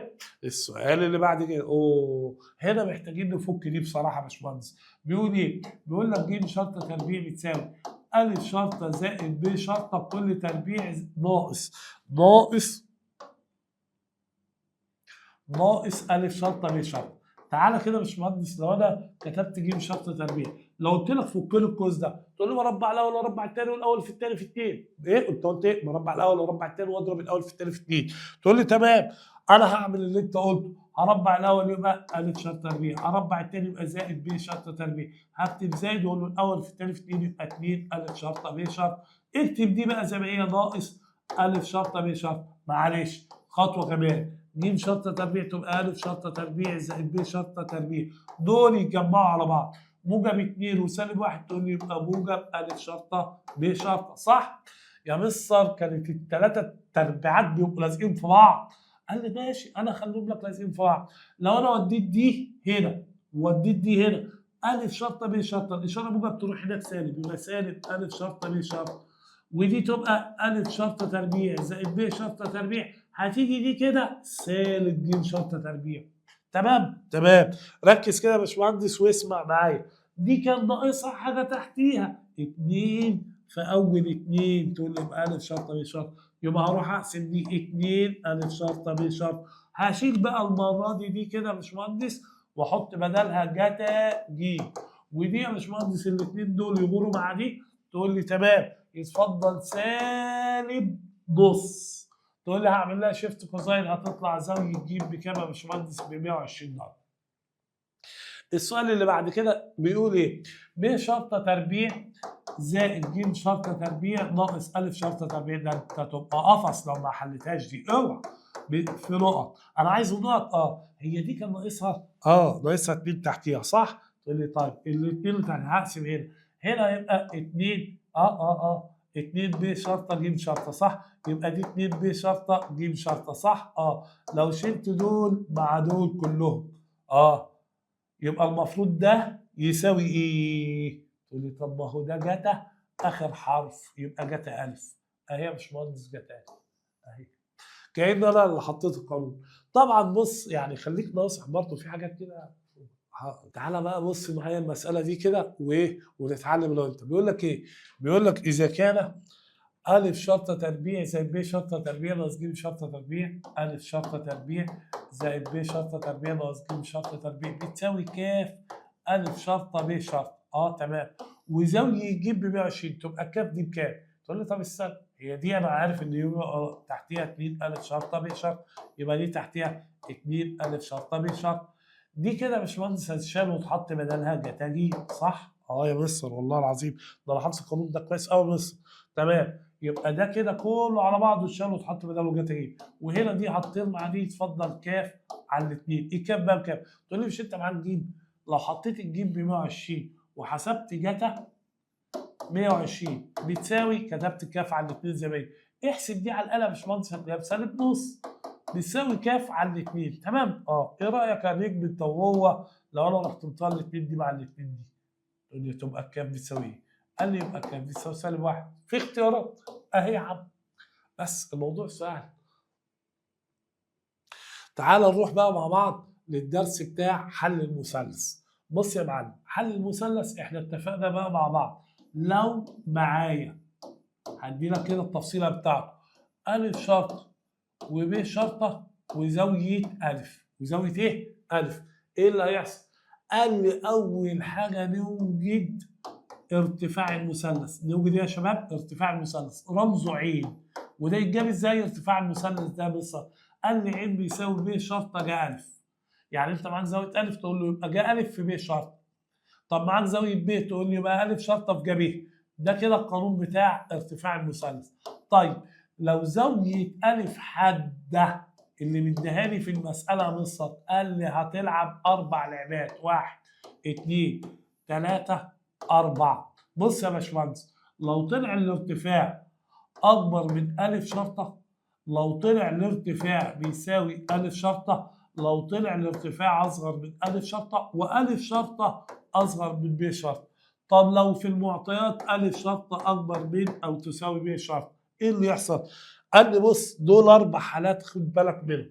يبقى اول حاجه يا باشمهندس انا معايا ضلعين وزاويه. في المساله هيقول لي كده عدد الحلول، قلنا كده هيقول لك عدد الحلول، يعني المعطيات اللي انا مديها لك دي تنفع يترسم بيها كام؟ مثلث. يا مثلث يا 2 يا ما فيش. تقول لي طيب هجيب ارتفاع المثلث بالقانون ده مصر. تمام. ولو زاويه ألف حاده هقارن الارتفاع بايه؟ بألف شرطه اللي هو ضلع الزاويه. تقول لو طلع اكبر لا يوجد، يعني ما فيش حل، يعني الكلام ده ما ينفعش يكون مثلث اصلا. لو طلع عين بيساوي ألف شرطه قال لي وفي الحاله دي قلنا يبقى حل واحد. لو طلع عين اصغر من ألف شرطه اصغر من ب شرطه يبقى معايا حلين. معايا ايه؟ حلين. طب لو ألف شرطة أكبر من أو يساوي ب شرطة، قال لي في الحالة دي هيبقى حل واحد. تعال نطبق على الكلام ده ونبقى نرجع نكمل، ولا أقول لك تعالى بالمرة افرض زاوية ألف اللي مديها لي يا مستر قايمة أو منفرجة. قايمة أو إيه؟ أو منفرجة. دي أسهل حاجة. بص يا باشمهندس واسمعني، هتقول لي بص لو طلع، لو هبص في المسألة لو ألف شرطة أصغر من أو تساوي ب شرطة، ولو ألف شرطة هي أكبر من ب شرطة. لو طلع ألف شرطة أصغر في المعطيات من ب شرطة لا يوجد حل. أصغر أو يساوي، هنا حل وحيد. هنا يا شباب حل وحيد. تعالى يا عم أنت رايح فين؟ بيقول لك أهو عدد الحلول الممكنة للمثلث أ ب ج الذي فيه ألف شرطة ب 8 وب شرطة ب 10 وزاوية أ ب 42. قلت لك أول حاجة نجيبها ارتفاع المثلث. بنجيبها ازاي؟ معاك زاويه ألف تقول له يبقى ب شرطه جا ألف. طب الب شرطه بكام؟ اقول لك ب 10 في الجا ألف تقول له يبقى جا 42. تعال نحسبها على الآلة لو انت دي يا باشمهندس عشان نضمن. هنقول 10 في ساين 42 طلع يا باشمهندس 7 سم تقريبا 7 سم. طيب الارتفاع طلع ب 7 سم. طب الارتفاع اصغر من ألف شرطة صح؟ اصل السبعة اصغر من 8. تمام. طب ما هو ألف شرطة اصغر من ب شرطة لان الثمانية اصغر من 10 صح؟ الترتيبة دي بص احفظها كده بعينيك عشان هنرجع تاني. بص يا باشمهندس، المثلث الزاويه اللي مداني حد اهي. قال لك في الحاله دي يبقى كام حل؟ حلين. الارتفاع اصغر من الف شرطه، والف شرطه اصغر من ايه؟ من ب شرطه. في الحاله دي يا باشمهندس يبقى حلين اهي يا باشمهندس. يبقى عدد الحلول حلين. اتفقنا مع بعض شرحناهم، قلنا ممكن يكونوا ازاي في الحصه. طيب بص معايا يا باشمهندس هنا، بيقول لو الف شرطه بتسعه وب شرطه بسبعه وزاويه الف ب60، هي زاويه الف بكام؟ ب60. طب الف شرطه بكام؟ بتسعه. هو انا مش محتاج هنا اجيب الارتفاع، بس يلا ماشي. لو جبت الارتفاع، قال لي الارتفاع معاك زاويه ايه؟ زاويه الف. تقول لي يبقى ب شرطه جا الف، صح؟ ب شرطه بسبعه في جانب تبقى جايه 60 تقريبا 5.6 تقريبا، ما علينا 5.6. بس انت بقى ايه؟ هتقول لي الارتفاع هنا مصر ب 5.6، مش مهم ده. الف شرطه بتسعه صح؟ اكبر من ب شرطه. لو ضلع الزاويه اللي مديها اكبر من دي، يبقى يا باشمهندس معايا حل واحد اهو. اهو ماشي؟ ماشي. تعالى كده يا معلم. بيقول عدد حلول المثلث أ ب ج إذا كان أ شرطة ب 12 ب شرطة ب 9، زاوية أ بكام؟ ب 115. هي زاوية أ لو ب 115 تبقى زاوية إيه؟ قال له منفرجة. المنفرجة دي أكبر زاوية في المثلث، يبقى المفروض ضلعها أكبر ضلع. أ شرطة ب 12 وب شرطة ب 9، يبقى ضلعها أكبر من ده، فده ينفع؟ يبقى حل واحد. المثلث هنا يا جماعة الزاوية اللي مديها لي زاوية منفرجة، بص هيبقى عليها الحالة اللي هقول لك عليها دلوقتي حالا اهي. ده لو الزاويه اللي اديها لي منفرجه. بص اداني زاويه الف وطلع الف شرطه اكبر من ب شرطه اللي معايا، يبقى حل واحد. لو طلع اصغر اقول له لا ما ينفعش يا باشمهندس. تعال نشوف كده يا باشمهندس، معلش عمال اوديك واجيبك، حقك عليا حقك عليا، بتاخد تاكس. طيب بص يا معلم، دي حليناها. دي حل واحد. بيقول عدد حلول المثلث أ ب ج الذي فيه أ شرطة بخمسة وب شرطة بستة وزاوية أ ب70. طيب أنا معايا زاوية أ ب ب70، هل أ شرطة أكبر من ب شرطة؟ لا. تعال نجيب الارتفاع، نشوف الارتفاع. يبقى ب شرطة جا أ. طب الب شرطة بستة في جا 70. تعال نحسبها يا باشمهندس. احسب يا باشمهندس، 6 في ساين 70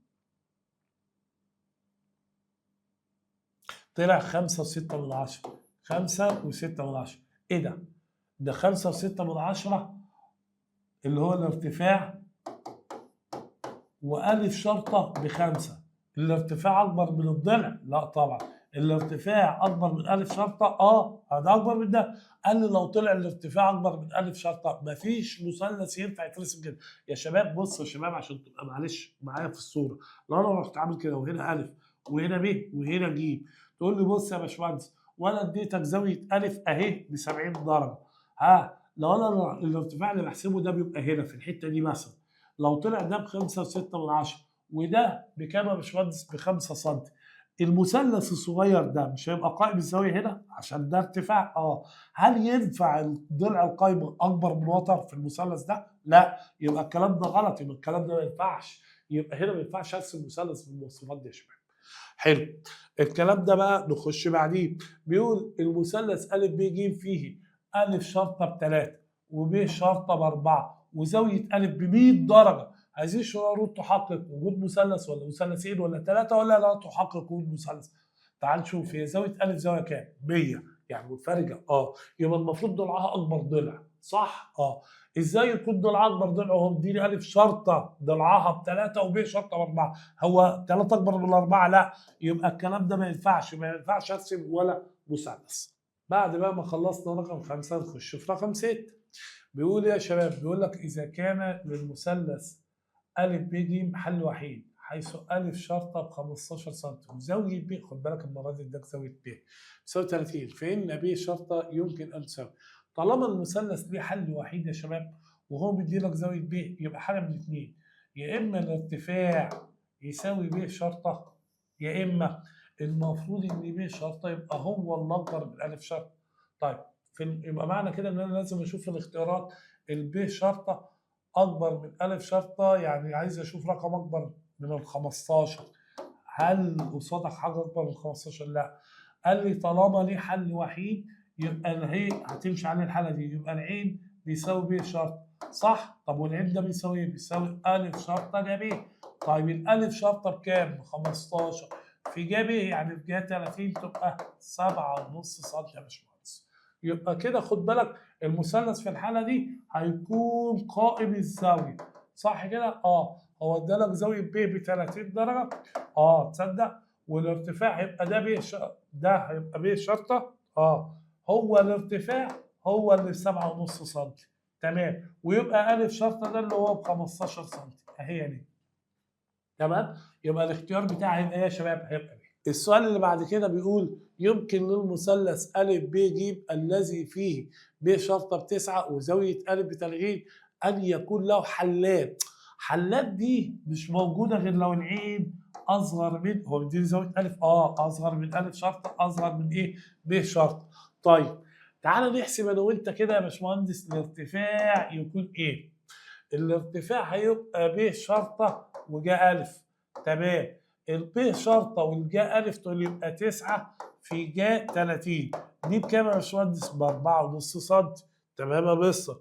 يبقى الارتفاع ب 4.5 سم وهنا كده يا باشمهندس اداني ب شرطة ب9 يبقى المفروض ألف شرطة يكون رقم ما بين ال 4.5 وال9. مين اللي ما بين ال 4.5 و9؟ ما فيش معايا غير ال6 أهو. يبقى ممكن ده ينفع يكون بكام؟ ب6. طيب السؤال اللي بعد كده لا دي مسائل بقى خاصة بعلم. كده نقدر نقول ان بتاع علمي ممكن يخرج بره الفيديو يا باشمهندس. الله المستعان. طلبة علمي بقى تروح معايا للمسائل اللي العالية شوية.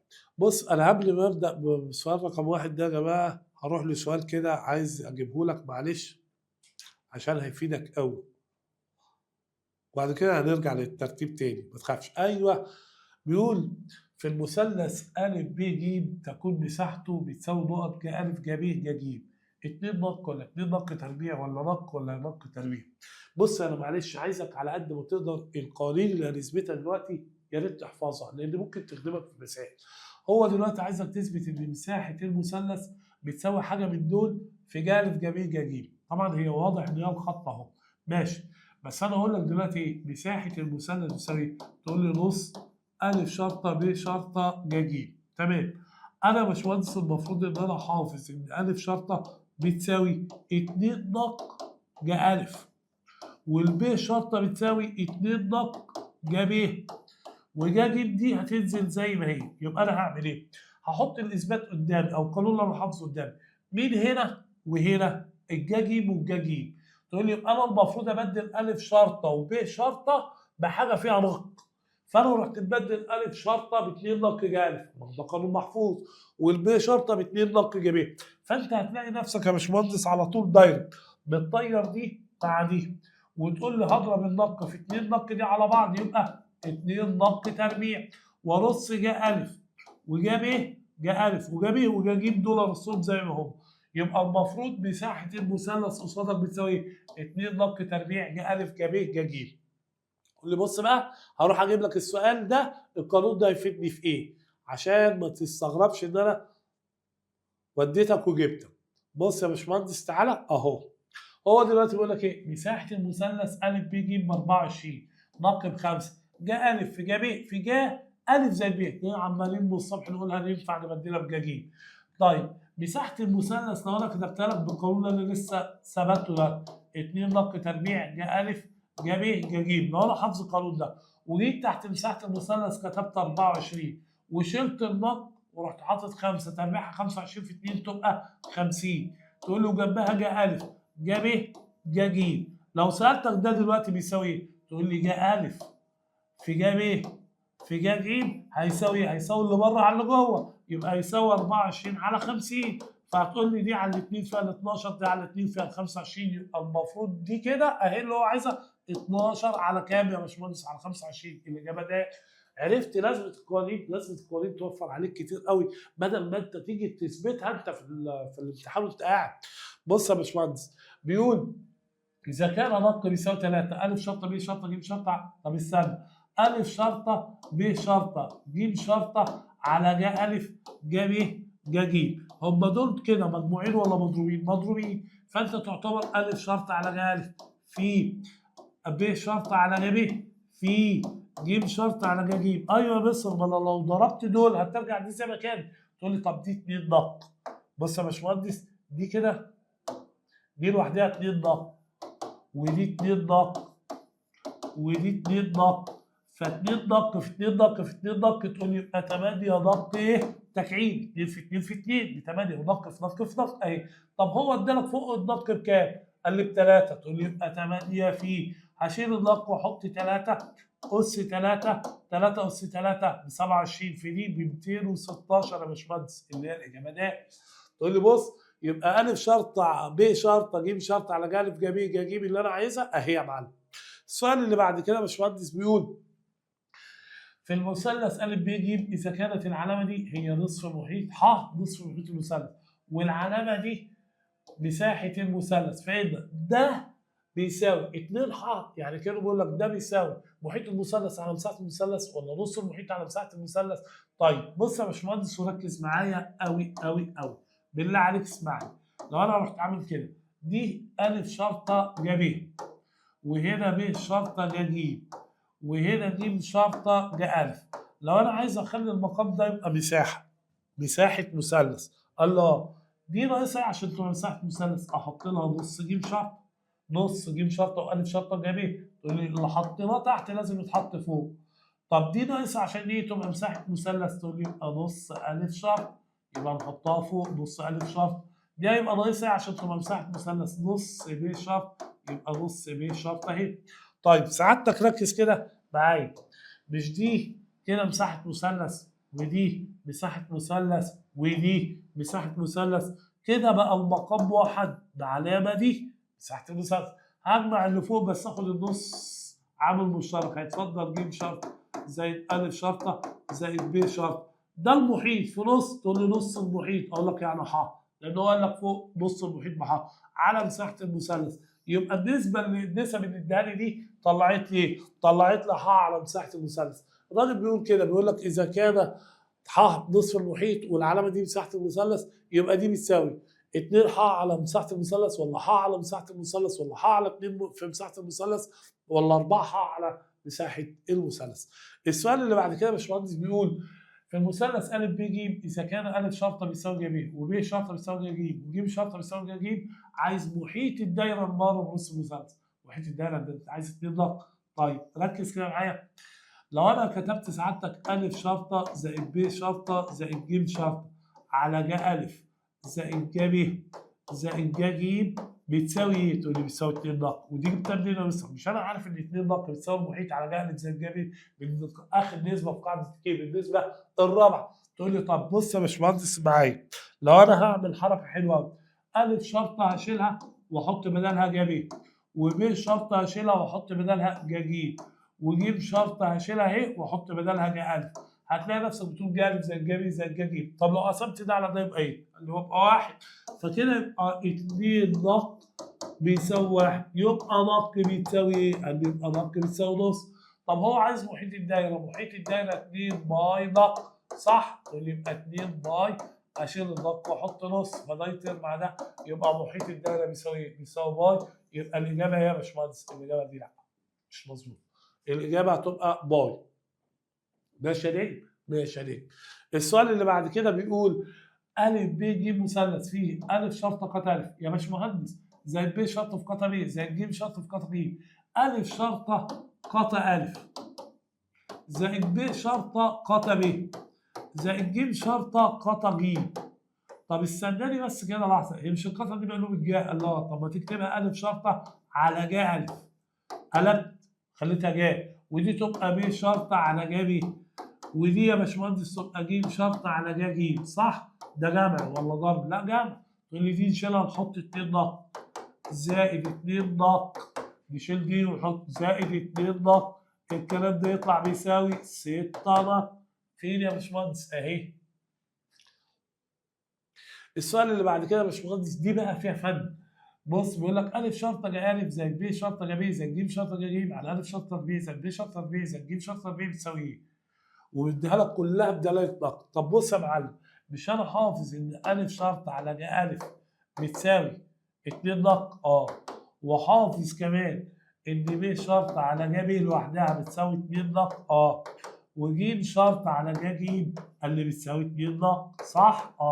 طب انا لو قلبت دي تقول لي هتبقى ج أ على أ شرطة بتساوي، هقلب دي يبقى 1 على 2 نق صح؟ تمام.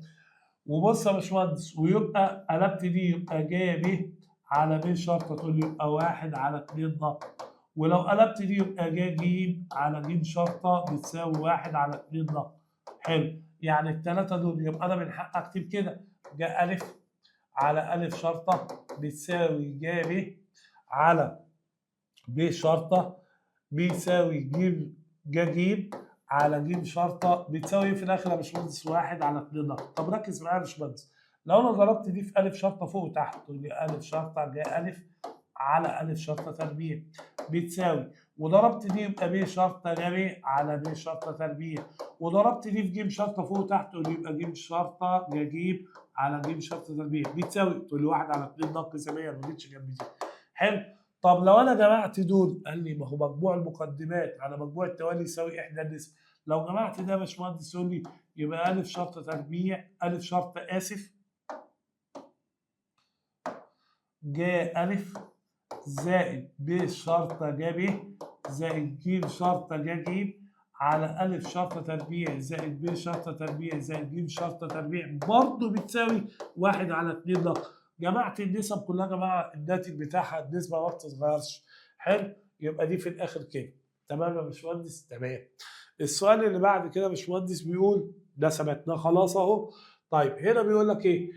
في المثلث أ ب ج إذا كانت مساحته بتساوي أ شرط تربيع ج ب ج على ك ج أ، يبقى الكاف دي بإيه؟ أقول له طب تعالى، مساحة المثلث أنا حافظها نص أ شرطة ب شرطة ج. مين هنا وهنا؟ تقول لي ج وج أ شرطة وأ شرطة. ينفع أبدل ب شرطة؟ قال لي ينفع أبدل ب شرطة. واحد يقول لك إيه؟ 2 نق ج ب. أقول له لا، هنا مفيش نق خالص. بص يا باشمهندس، لو أنا جيت على جنب كده وقلت لك أ شرطة على ج أ تساوي إيه؟ تقول لي ب شرطة على ج ب، صح كده؟ حلو. فأنا لو جيت قلت لك ب شرطة لوحدها تساوي إيه؟ هعمل هنا مقص.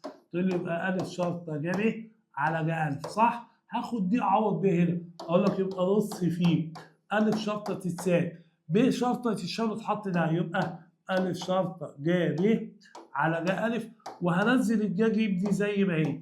طب بص يا باشمهندس معايا كده وصحصح، دي تحتها ايه؟ 1، دي تحتها ايه؟ 1. لما باجي اضرب دي عشان اطلع الناتج بضرب اللي فوق في بعض، فانت هتقول لي مساحه المثلث تساوي شد خط، هضرب ده كده ده في ده في ده في ده في ده كله، تقول لي هيطلع أ شرطة تربيع ج ب ج. هضرب اللي تحت في بعض يبقى 2 ج أ.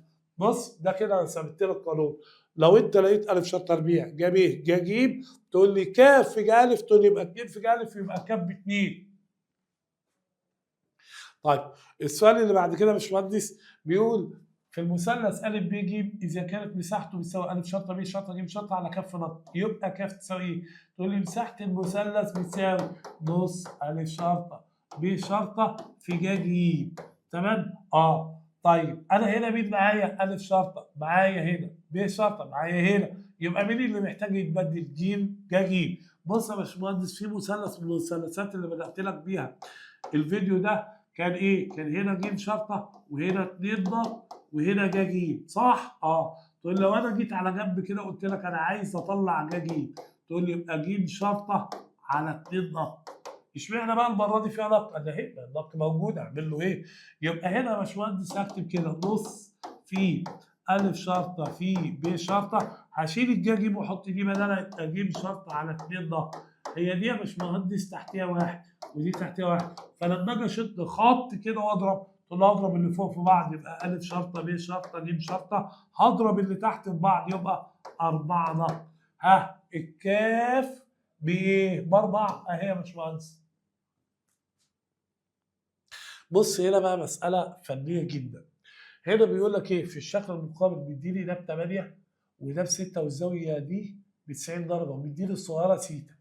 بيقول عايز زتا سيتا. طيب ركز معايا قوي يا باشمهندس، لو انا من المثلث الكبير ده بقول لك ده ب 8 وده ب 6 ودي الزاويه دي قايمه، تعرف تجيب لي طبعا 10، يبقى الحته دي بكام؟ ب 4 سم. طب بص بقى معايا واسمعني كويس قوي. هو بيقول لك انا عايز زتا سيتا اللي هي الزاويه دي، الزتا بتاعتها بكام؟ طب تعالى كده معايا وسم الله.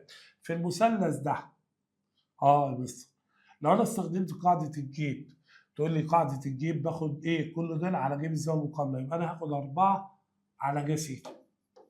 اقول لك في المثلث ا ب د عشان تبقى محدد، 4 على جا سيتا بيساوي، تقول لي هاخد الضلع ده ب8 معايا ده على جا الزاويه دي، تقول لي يبقى هكتب 8 على جا الزاويه اسمها ا د ب. ا د ب تمام. لو انا جيت ورحت عامل مص ده في ده وده في ده، تقول لي يبقى 4 جا ا د ب بيساوي 8 جا سيتا، نسمي دي رقم 1. تعالى بقى في المثلث الثاني اللي هو أ د ج أ د ج. لو خدت الضلع ده زي ما عملت على ده الزاوية دي، طب ما الزاوية دي كلها كانت ب90 ودي بسيتا، يبقى دي ب90 ناقص سيتا، صح يا باشمهندس؟ صح. تقول لي يبقى 6 على ج 90 ناقص سيتا تساوي، تقول لي هناخد الضلع اللي معاه ب6 ده على ج الزاوية دي، يبقى 6 برضه على ج الزاوية الزاوية دي اسمها أ د ج. أ د ج. أيوه معاك، أنا معاك والله. تقول لي طب هنا 6 الجا دي هتبقى جاتا سيتا عشان 90 ناقص بتعمل تغيير تاني، ودي تبقى 6 جا أ د ج، صح كده يا باشمهندس؟ لو عملت وصف تقول لي يبقى 6 جا أ د ج بتساوي 6 جاتا سيتا، صح كده؟ ودي المعادله رقم 2. بس في حاجه كنت ممكن اعملها بصراحه، تعالوا نعملها عشان نوفر على السين. ما انا اقدر اقسم دي على 4 واقسم دي على 4، يبقى جا أ د ب بيساوي دي هتبقى 2 جا سيتا، ودي المعادله ودي رقم 1. تمام يا مستر. طب لو انا قسمت دي كمان على الستة مستر ده هتطلع ده، يبقى جا أ د ج بيساوي جاتا سيتا دي. طب بص بقى تعالى، الزاويتين دول ليهم علاقه ببعض، تصدق متكاملتين مجموعهم 180، يبقى الجاتا بتاع دي يا باشمهندس بيساوي سوري، الجا بتاع دي يا باشمهندس بيساوي الجا بتاع دي. تقول لي يبقى جا أ د ب بيساوي جا أ د ج، وطالما الجا دي بتساوي الجا دي يبقى 2 جا سيتا بتساوي جاتا سيتا، صح؟ حلو. فلو انا قسمت دي هنا في 1 صح؟ لو انا رحت قاسم دي على دي تقول لي يبقى ده على ده، تقول لي يبقى جا سيتا على جاتا سيتا. لا خلينا دي على دي يا باشمهندس عشان عايز زطه بعد اذنك، معلش حقك عليا، انا اسف اهو. هناخد ده على ده، تقول لي يبقى ده على ده. اقول لك تعالى بقى يا باشمهندس وركز بقى معايا. لو خدت الجاتا على الجا، تقول لي لو رحت ما ترجعش بايدك فاضيه مع 2 على 1، هي جت على ده يعني ايه يا باشمهندس؟ يعني زطه، و2 على 1 ب2، فانا اقول لك يبقى الزطه سيتا ب2 اهي. تمام يا ريت؟ تمام. تعالى بقى معايا في مساله زي اهو يا باشمهندس، مديلك المثلث ده بس مديلك الزاويه دي ب60 ودي بسيتا، وبيقول لك انا عايز الظبط على السيتا دي. تمام. مديلك ده بيساوي ده، تقول لي هستغلهم، دي س ودي س طالما قد بعض. اقول لك يبقى بص يا معلم، في المثلث أ ب د، أ ب د اللي هو ده ايه اللي هيحصل يا مستر؟ بص يا باشمهندس، هاخد س على ج 60، س على ج 60 بيساوي، هقول لك س على ج 60 تقول له الضلع 8 على ج أ د ب. تمام. تعالى نعمل انا وانت بص ده في ده، يبقى س ج أ د ب بيساوي 8 في ج 60 4 جذر 3، دي رقم 1.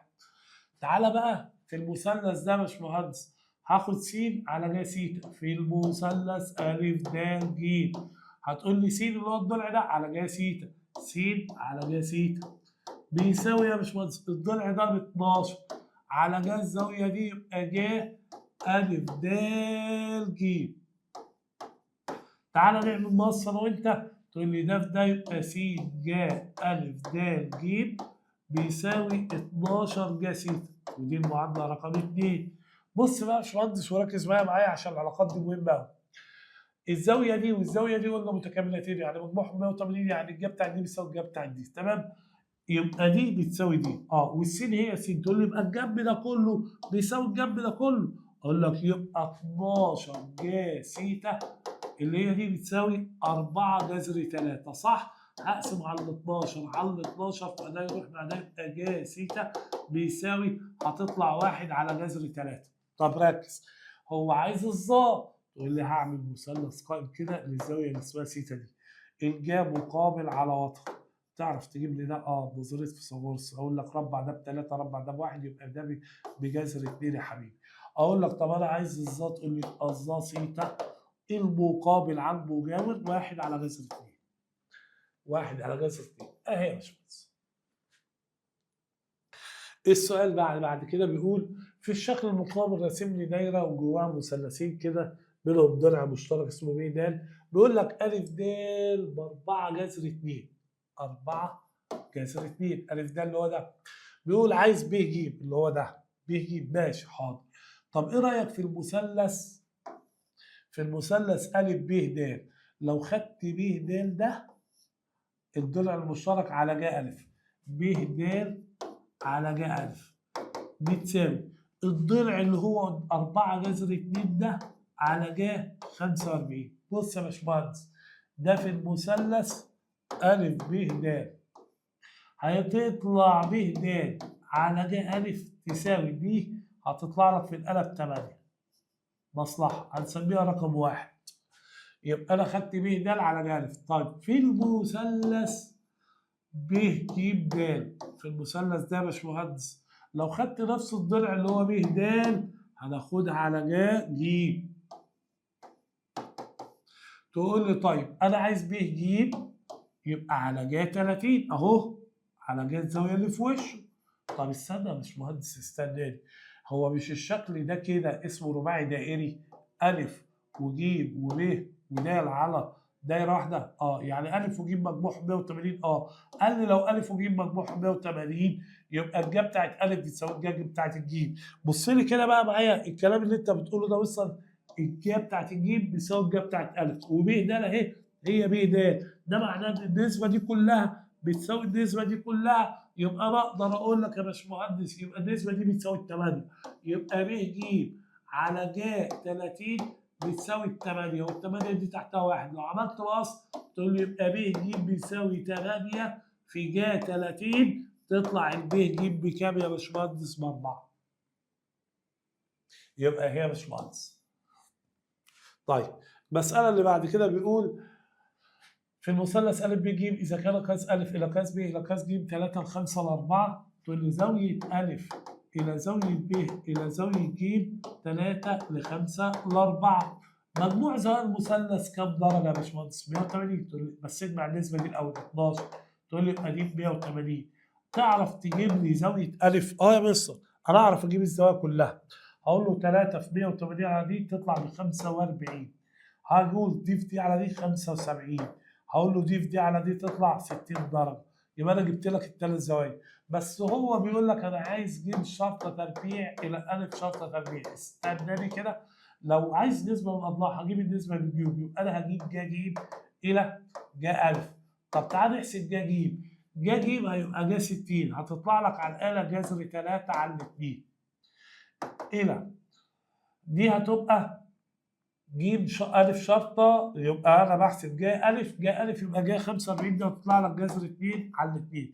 فأنت هتطير دي، يبقى ج ج إلى ج أ بيساوي جذر 3 بجذر 2. يبقى ج شرطة تربيع إلى أ شرطة تربيع بتساوي، هربع دول تبقى 3 إلى 2 النسبة اهي. السؤال اللي بعد كده يا باشمهندس بيقول لك إذا كان طول نص قطر الدايرة الممر نص المثلث 2 سم، يعني بيقول لك نق ب2. بص بقى الحتة اللي بره دي أ شرطة ب شرطة ج شرطة على ج أ. طب ما هو لو فصلت دول مضروبين تبقى أ شرطة على ج أ، ب شرطة على ج ب، في ج شرطة على ج ج، تبقى 2 دق في 2 دق في 2 دق، جيب 8 دق تكعيب ناقص. دي بقى اللي جوه تقول لي دي أقدر أشيلها أقول له 2 دق زائد دي 2 ضغط زائد دي 2 ضغط وزائد دي كمان 2 ضغط، لان ده محيط المثلث على جنب يبقى 2 ضغط. طب ما اللي جوه ده يا باشمهندس يبقى 8 ضغط، يبقى كاني بقول لك الجمله دي كلها 8 ضغط تكعيب ناقص 8 ضغط، صح؟ 8 ضغط تكعيب، ضغط تكعيب بايه؟ ب 8. 8 في 8 64 وضغط ب 2 في 8 ب 16. تقول لي ده ناقص ده يطلع 48. الاجابه اهي. ما تخضش كده. ايوه يا باشمهندس. تقول لي السؤال اللي بعد كده بقى يا باشمهندس هنخش في مسائل جيب تمام. بص يا باشمهندس، لما يدي لك قوسين زي دول بيقول لك بيساوي 3 الف شرطه ب شرطه، فانا عايز زاويه الف. تعال نفك القوسين دول، بس لما تيجي تفك خليك ناصح. دلوقتي بص، انت لو ركزت هتلاقي الف شرطه زائد ب شرطه، هنا الف شرطه زائد ب شرطه اهي. تقول لي دي هي دي الاشاره دي هي اللي متغيره، يبقى انا هاخد كانه فرق بين مربعين ده في ده. بص اعمل كده، يبقى الف شرطه زائد ب شرطه والكل تربيع كانها حته واحده عليها تربيع ناقص ج شرطه في ج شرطه. تقول لي يبقى ج شرطه تربيع يساوي 3 الف شرطه ب شرطه. تقول لي هفك القوس ده يبقى الف شرطه تربيع زائد ب شرطه تربيع زائد 2 الف شرطه ب شرطه ناقص ج شرطه تربيع بيساوي 3 الف شرطه ب شرطه. طيب يا باشمهندس ايه رايك لو طلعنا ده بره؟ تقول لي يبقى الف شرطه تربيع زائد ب شرطه تربيع ناقص ج شرطه تربيع بيساوي ده ناقص ده يطلع 1 الف شرطه ب شرطه. طب ايه ده؟ مش ده جيب التمام بس ناقصه تحتيه حاجه؟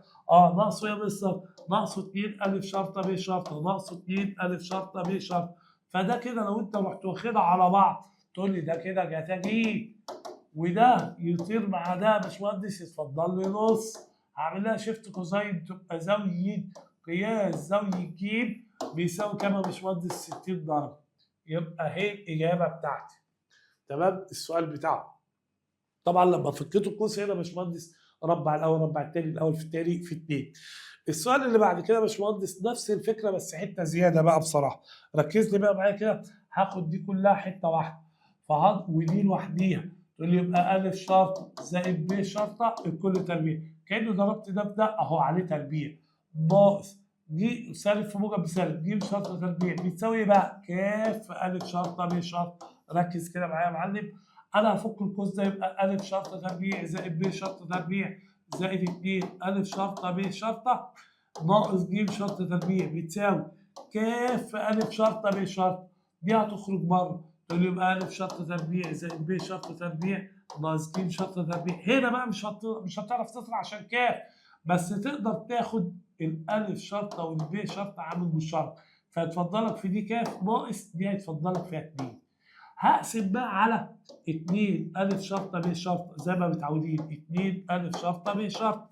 تقول لي طب تعالى لو انا قسمت دي كده بصر الجنب ده هيبقى جتا ج، صح؟ الجنب ده دول هيطيروا مع دول هيتفضل لي كاف ناقص 2 على 2. طب انا بيقول لك ايه؟ انا عايز الكاف دي تنتمي لأنهي فتره؟ تقول لي بص يا معلم، الجتا ج اكبر من او تساوي اصغر من او تساوي سالب 1 لواحد. دي اولى ثانوي اللي انت كنت بتقول عليه المدى بتاع الداله، المدى اكبر قيمه واقل قيمه او القيمه العظمى والقيمه الصغرى. تقول لي بس هنا يا مستر ما ينفعش يكون في علامه يساوي، ما ينفعش يكون في علامه يساوي اللي هي دي غلط. تقول لي يعني المفروض دي تكون اكبر بس ليه؟ قال لي لان لو ساوت السالب 1 تبقى الزاويه ج ب 180 في زاويه جوه المثلث ب 180، ولو ساوت الواحد تبقى زاويه ج بصفر في زاويه جوه المثلث بصفر. لا، يبقى هي اكبر من سالب 1 واصغر من اصغر من الواحد بس ما تساويهمش. اقول لك ماشي. تقول لي طب هشيل الجتا ج واحط كاف ناقص 2 على 2 اكبر من سالب 1 واصغر من 1. عايز اطير دي. تقول لي يبقى هضرب الليله كلها في 2. دي هضربها في 2 ودي في 2 ودي في 2 عشان اطير دي مع دي. تقول لي هتبقى كاف ناقص 2 اكبر من دي سالب 2 ودي هتبقى 2. هودي ده يمين وشمال.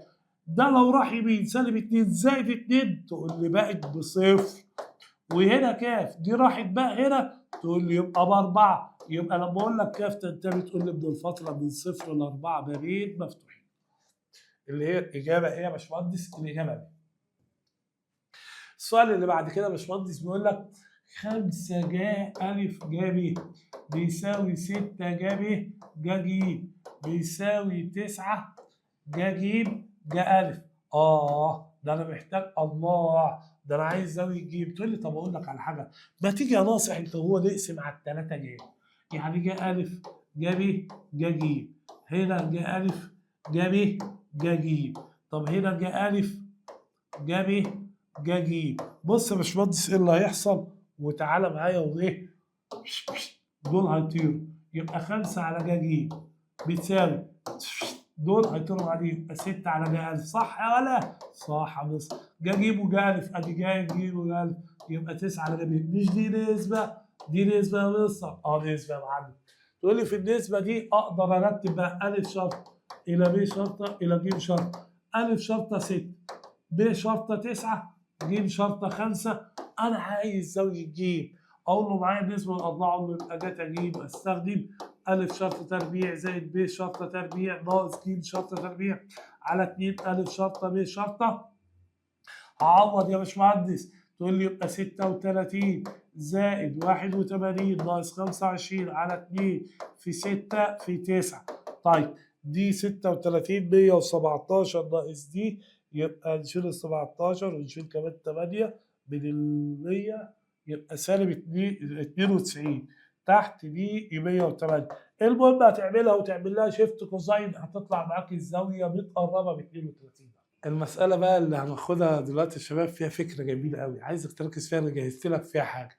هو بيقول لك ايه، إذا كانت مساحة المثلث أ ب ج ب 12 سم مربع، أكيد هنحتاج مساحة المثلث، فإن ب شرطة تربيع زائد ج شرطة تربيع ناقص أ شرطة تربيع في ظل أ تساوي ايه؟ تقول له طب تعالى، أنا كتبت الجملة دي زي ما هي، ب شرطة تربيع زائد ج شرطة تربيع ناقص أ شرطة تربيع.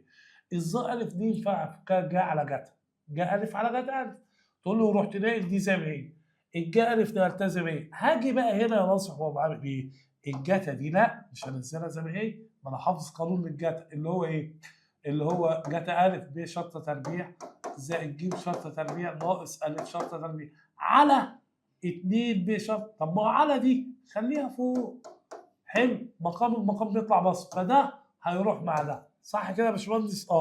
يبقى الليله اللي هو طالبها مني دي بتساوي 2 ب شرطه ج شرطه ج. اوعى تستعجل تقول لي دي مساحه المثلث، اقول لك لا، مساحه المثلث بيبقى فيها نص. طب سيب الاثنين دي مالكش دعوه بيها، دي سيبها. تعالى هنا كده، لو انا عايز اخلي دي نص ب شرطه ج شرطه ج أ، يعني انا حطيت قصادها نص، يبقى لازم كمان اضرب تاني في 2. مع كده بص هتطير دي مع دي وترجع الجمله زي ما كانت. يبقى لو حطيت حاجه من عندك لازم توزن كانك بتوزن معادله. ده بقى ايه يا معلم؟ ده مساحه المثلث اللي هو مديها لك بكام؟ ب 12. طب عندك قصادها 2 في 2 ب 4، يبقى 4 في 12 ب 48، يبقى الاجابه دي. السؤال اللي بعد كده يا باشمهندس بيقول لك ايه، في المثلث ا ب ج اذا كان قياس زاويه ا في 60 1 زائد ا شرطه على ج شرطه زائد ب شرطه على ج شرطه في 1 زائد ج شرطه على ب شرطه ناقص ا شرطه على ب شرطه ايه ده يا عم؟ قال لي طب انا عايز اشبه الليله ببعض، ينفع افك الواحد ده ج شرطه على ج شرطه، اشمعنى ج شرطه؟ عشان يبقى المقام واحد، والواحد ده خليه ب شرطه على ب شرطه. بص بقى الجنب ده يا باشمهندس، الجنب ده هيبقى ب شرطة زائد ج شرطة زائد أ شرطة على ج شرطة في، بص الجنب ده يا باشمهندس ب شرطة زائد ج شرطة ناقص أ شرطة على ب شرطة. تعالى نضرب ده في ده، هيبقى اللي أنا علمته لك فرق بين المربعين، ده في ده يبقى ب شرطة زائد ج شرطة وعليها تربيع ناقص أ شرطة تربيع على ب شرطة ج شرطة. يا باشمهندس ركز معايا قوي، أنا عايز أطلع الليلة دي بتساوي إيه؟ تقول له طب تمام، هنفك كده يا باشمهندس، ده يتفك ايه؟ هتقول لي أ شرطة تربيع سوري ب شرطة تربيع أنا آسف زائد ج شرطة تربيع صح؟ زائد 2 ب شرطة ج شرطة ناقص أ شرطة تربيع على ب شرطة ج شرطة. طب تعالى يا باشمهندس معايا نكمل، هناخد الثلاثة دول مع بعض، ب شرطة تربيع زائد ج شرطة تربيع ناقص أ شرطة تربيع على ب شرطة ج شرطة. هفصل الحته دي مع دي لوحديها، بص الب شرطه ج شرطه رقم واحد، فيبقى من حق انقل دي كده. لو لميت دي تاني هتطلع دي والله. ده بقى قاعده جيب التمام، بص ده جيب التمام بس ناقصه تحت 2، تقول له هحط هنا 2 يبقى هضرب هنا في 2. يبقى دي يا باشمهندس دي كده بالنسبه لي جتا أ، جتا أ هو الالف فوق، بص الالف بكام؟ 60. جتا 60 في كام؟ في 2 زائد البي شرطه تروح، البي شرطه والجيم شرطه يروح، يبقى زائد 2. احسب الليله دي على بعضها تطلع ب3. يبقى المقدار ده بيساوي 3 يا باشمهندس اهو، مش 1. تمام يا نجم؟ تمام يا نجم. نيجي بقى للسؤال ده، بيقول ألف في المثلث ألف ب ج تكون العلاقة دي تنتمي ليه؟ بص يا شباب، هي دي علاقة ج التمام بس ناقصها هنا 2. تقول له حطيت هنا 2 يبقى هضربها في 2. هشيل بقى دي كده واقول لك دي جتا ج، صح؟ تقول لي في 2، تقول لي يبقى كأنه بيقول لي 2 جتا ج تنتمي لايه؟ بس ده مثلث، هي الجتا ج لوحدها انا علمتها لك تنتمي لفتره ايه؟ من -1 ل1 بس ما بين مفتوحين طالما مثلث. تتضرب في 2 تقول يبقى -2 ل2 ما بين مفتوحين يا باشمهندس. -2 ل2 اهي يا باشمهندس. السؤال اللي بعد كده يا باشمهندس بيقول لك أ شرطة تربيع بيساوي ب شرطة تربيع زائد ج شرطة تربيع. بص بقى السؤال ده حلو قوي. أ شرطة تربيع بيساوي ب شرطة تربيع زائد ج شرطة تربيع ناقص ب شرطة ج شرطة في زتا ج. في زتا ج، في زتا أ، آسف، زتا أ. طب ما زتا أ دي لو اتفكت هتتفك جتا أ. طب أقول لك على حاجة، ما تيجي نودي دي هنا، ريح دماغك كده، شيل ده يا باشمهندس، اكتبها دلوقتي زي ما هي، ناقص ب شرطة ج شرطة زتا أ. تمام؟ لو أنا وديت دي وجبت دي تقول لي يبقى ب شرطة ج شرطة زتا أ تساوي، هجيب ده كده يبقى ب شرطة تربيع زائد ج شرطة تربيع ناقص أ شرطة تربيع، صح؟ هنقسم هنا على ب شرطة وج شرطة، سيبها دلوقتي ب شرطة وج شرطة، وهنا ب شرطة وج شرطة، فدول هيروحوا مع دي. يبقى كده يا باشمهندس الزتا أ بتساوي ب شرطة تربيع زائد ج شرطة تربيع، صح كده؟ ناقص أ شرطة تربيع على ب شرطة وج شرطة. طب ما هو الزتا دي يا باشمهندس ينفع أفكها جتا أ على ج أ، صح؟ طب ودي هخليها ب شرطة تربيع زائد ج شرطة تربيع ناقص أ شرطة تربيع. لو ضربت دي هنا 2 ب شرطة ج شرطة هحط هنا 2، صح كده؟ هنا يبقى 2. طب يا باشمهندس مش دي جتا أ؟ يعني كأنك بتقول لي جتا أ على 2 ج أ بتساوي جتا أ، صح؟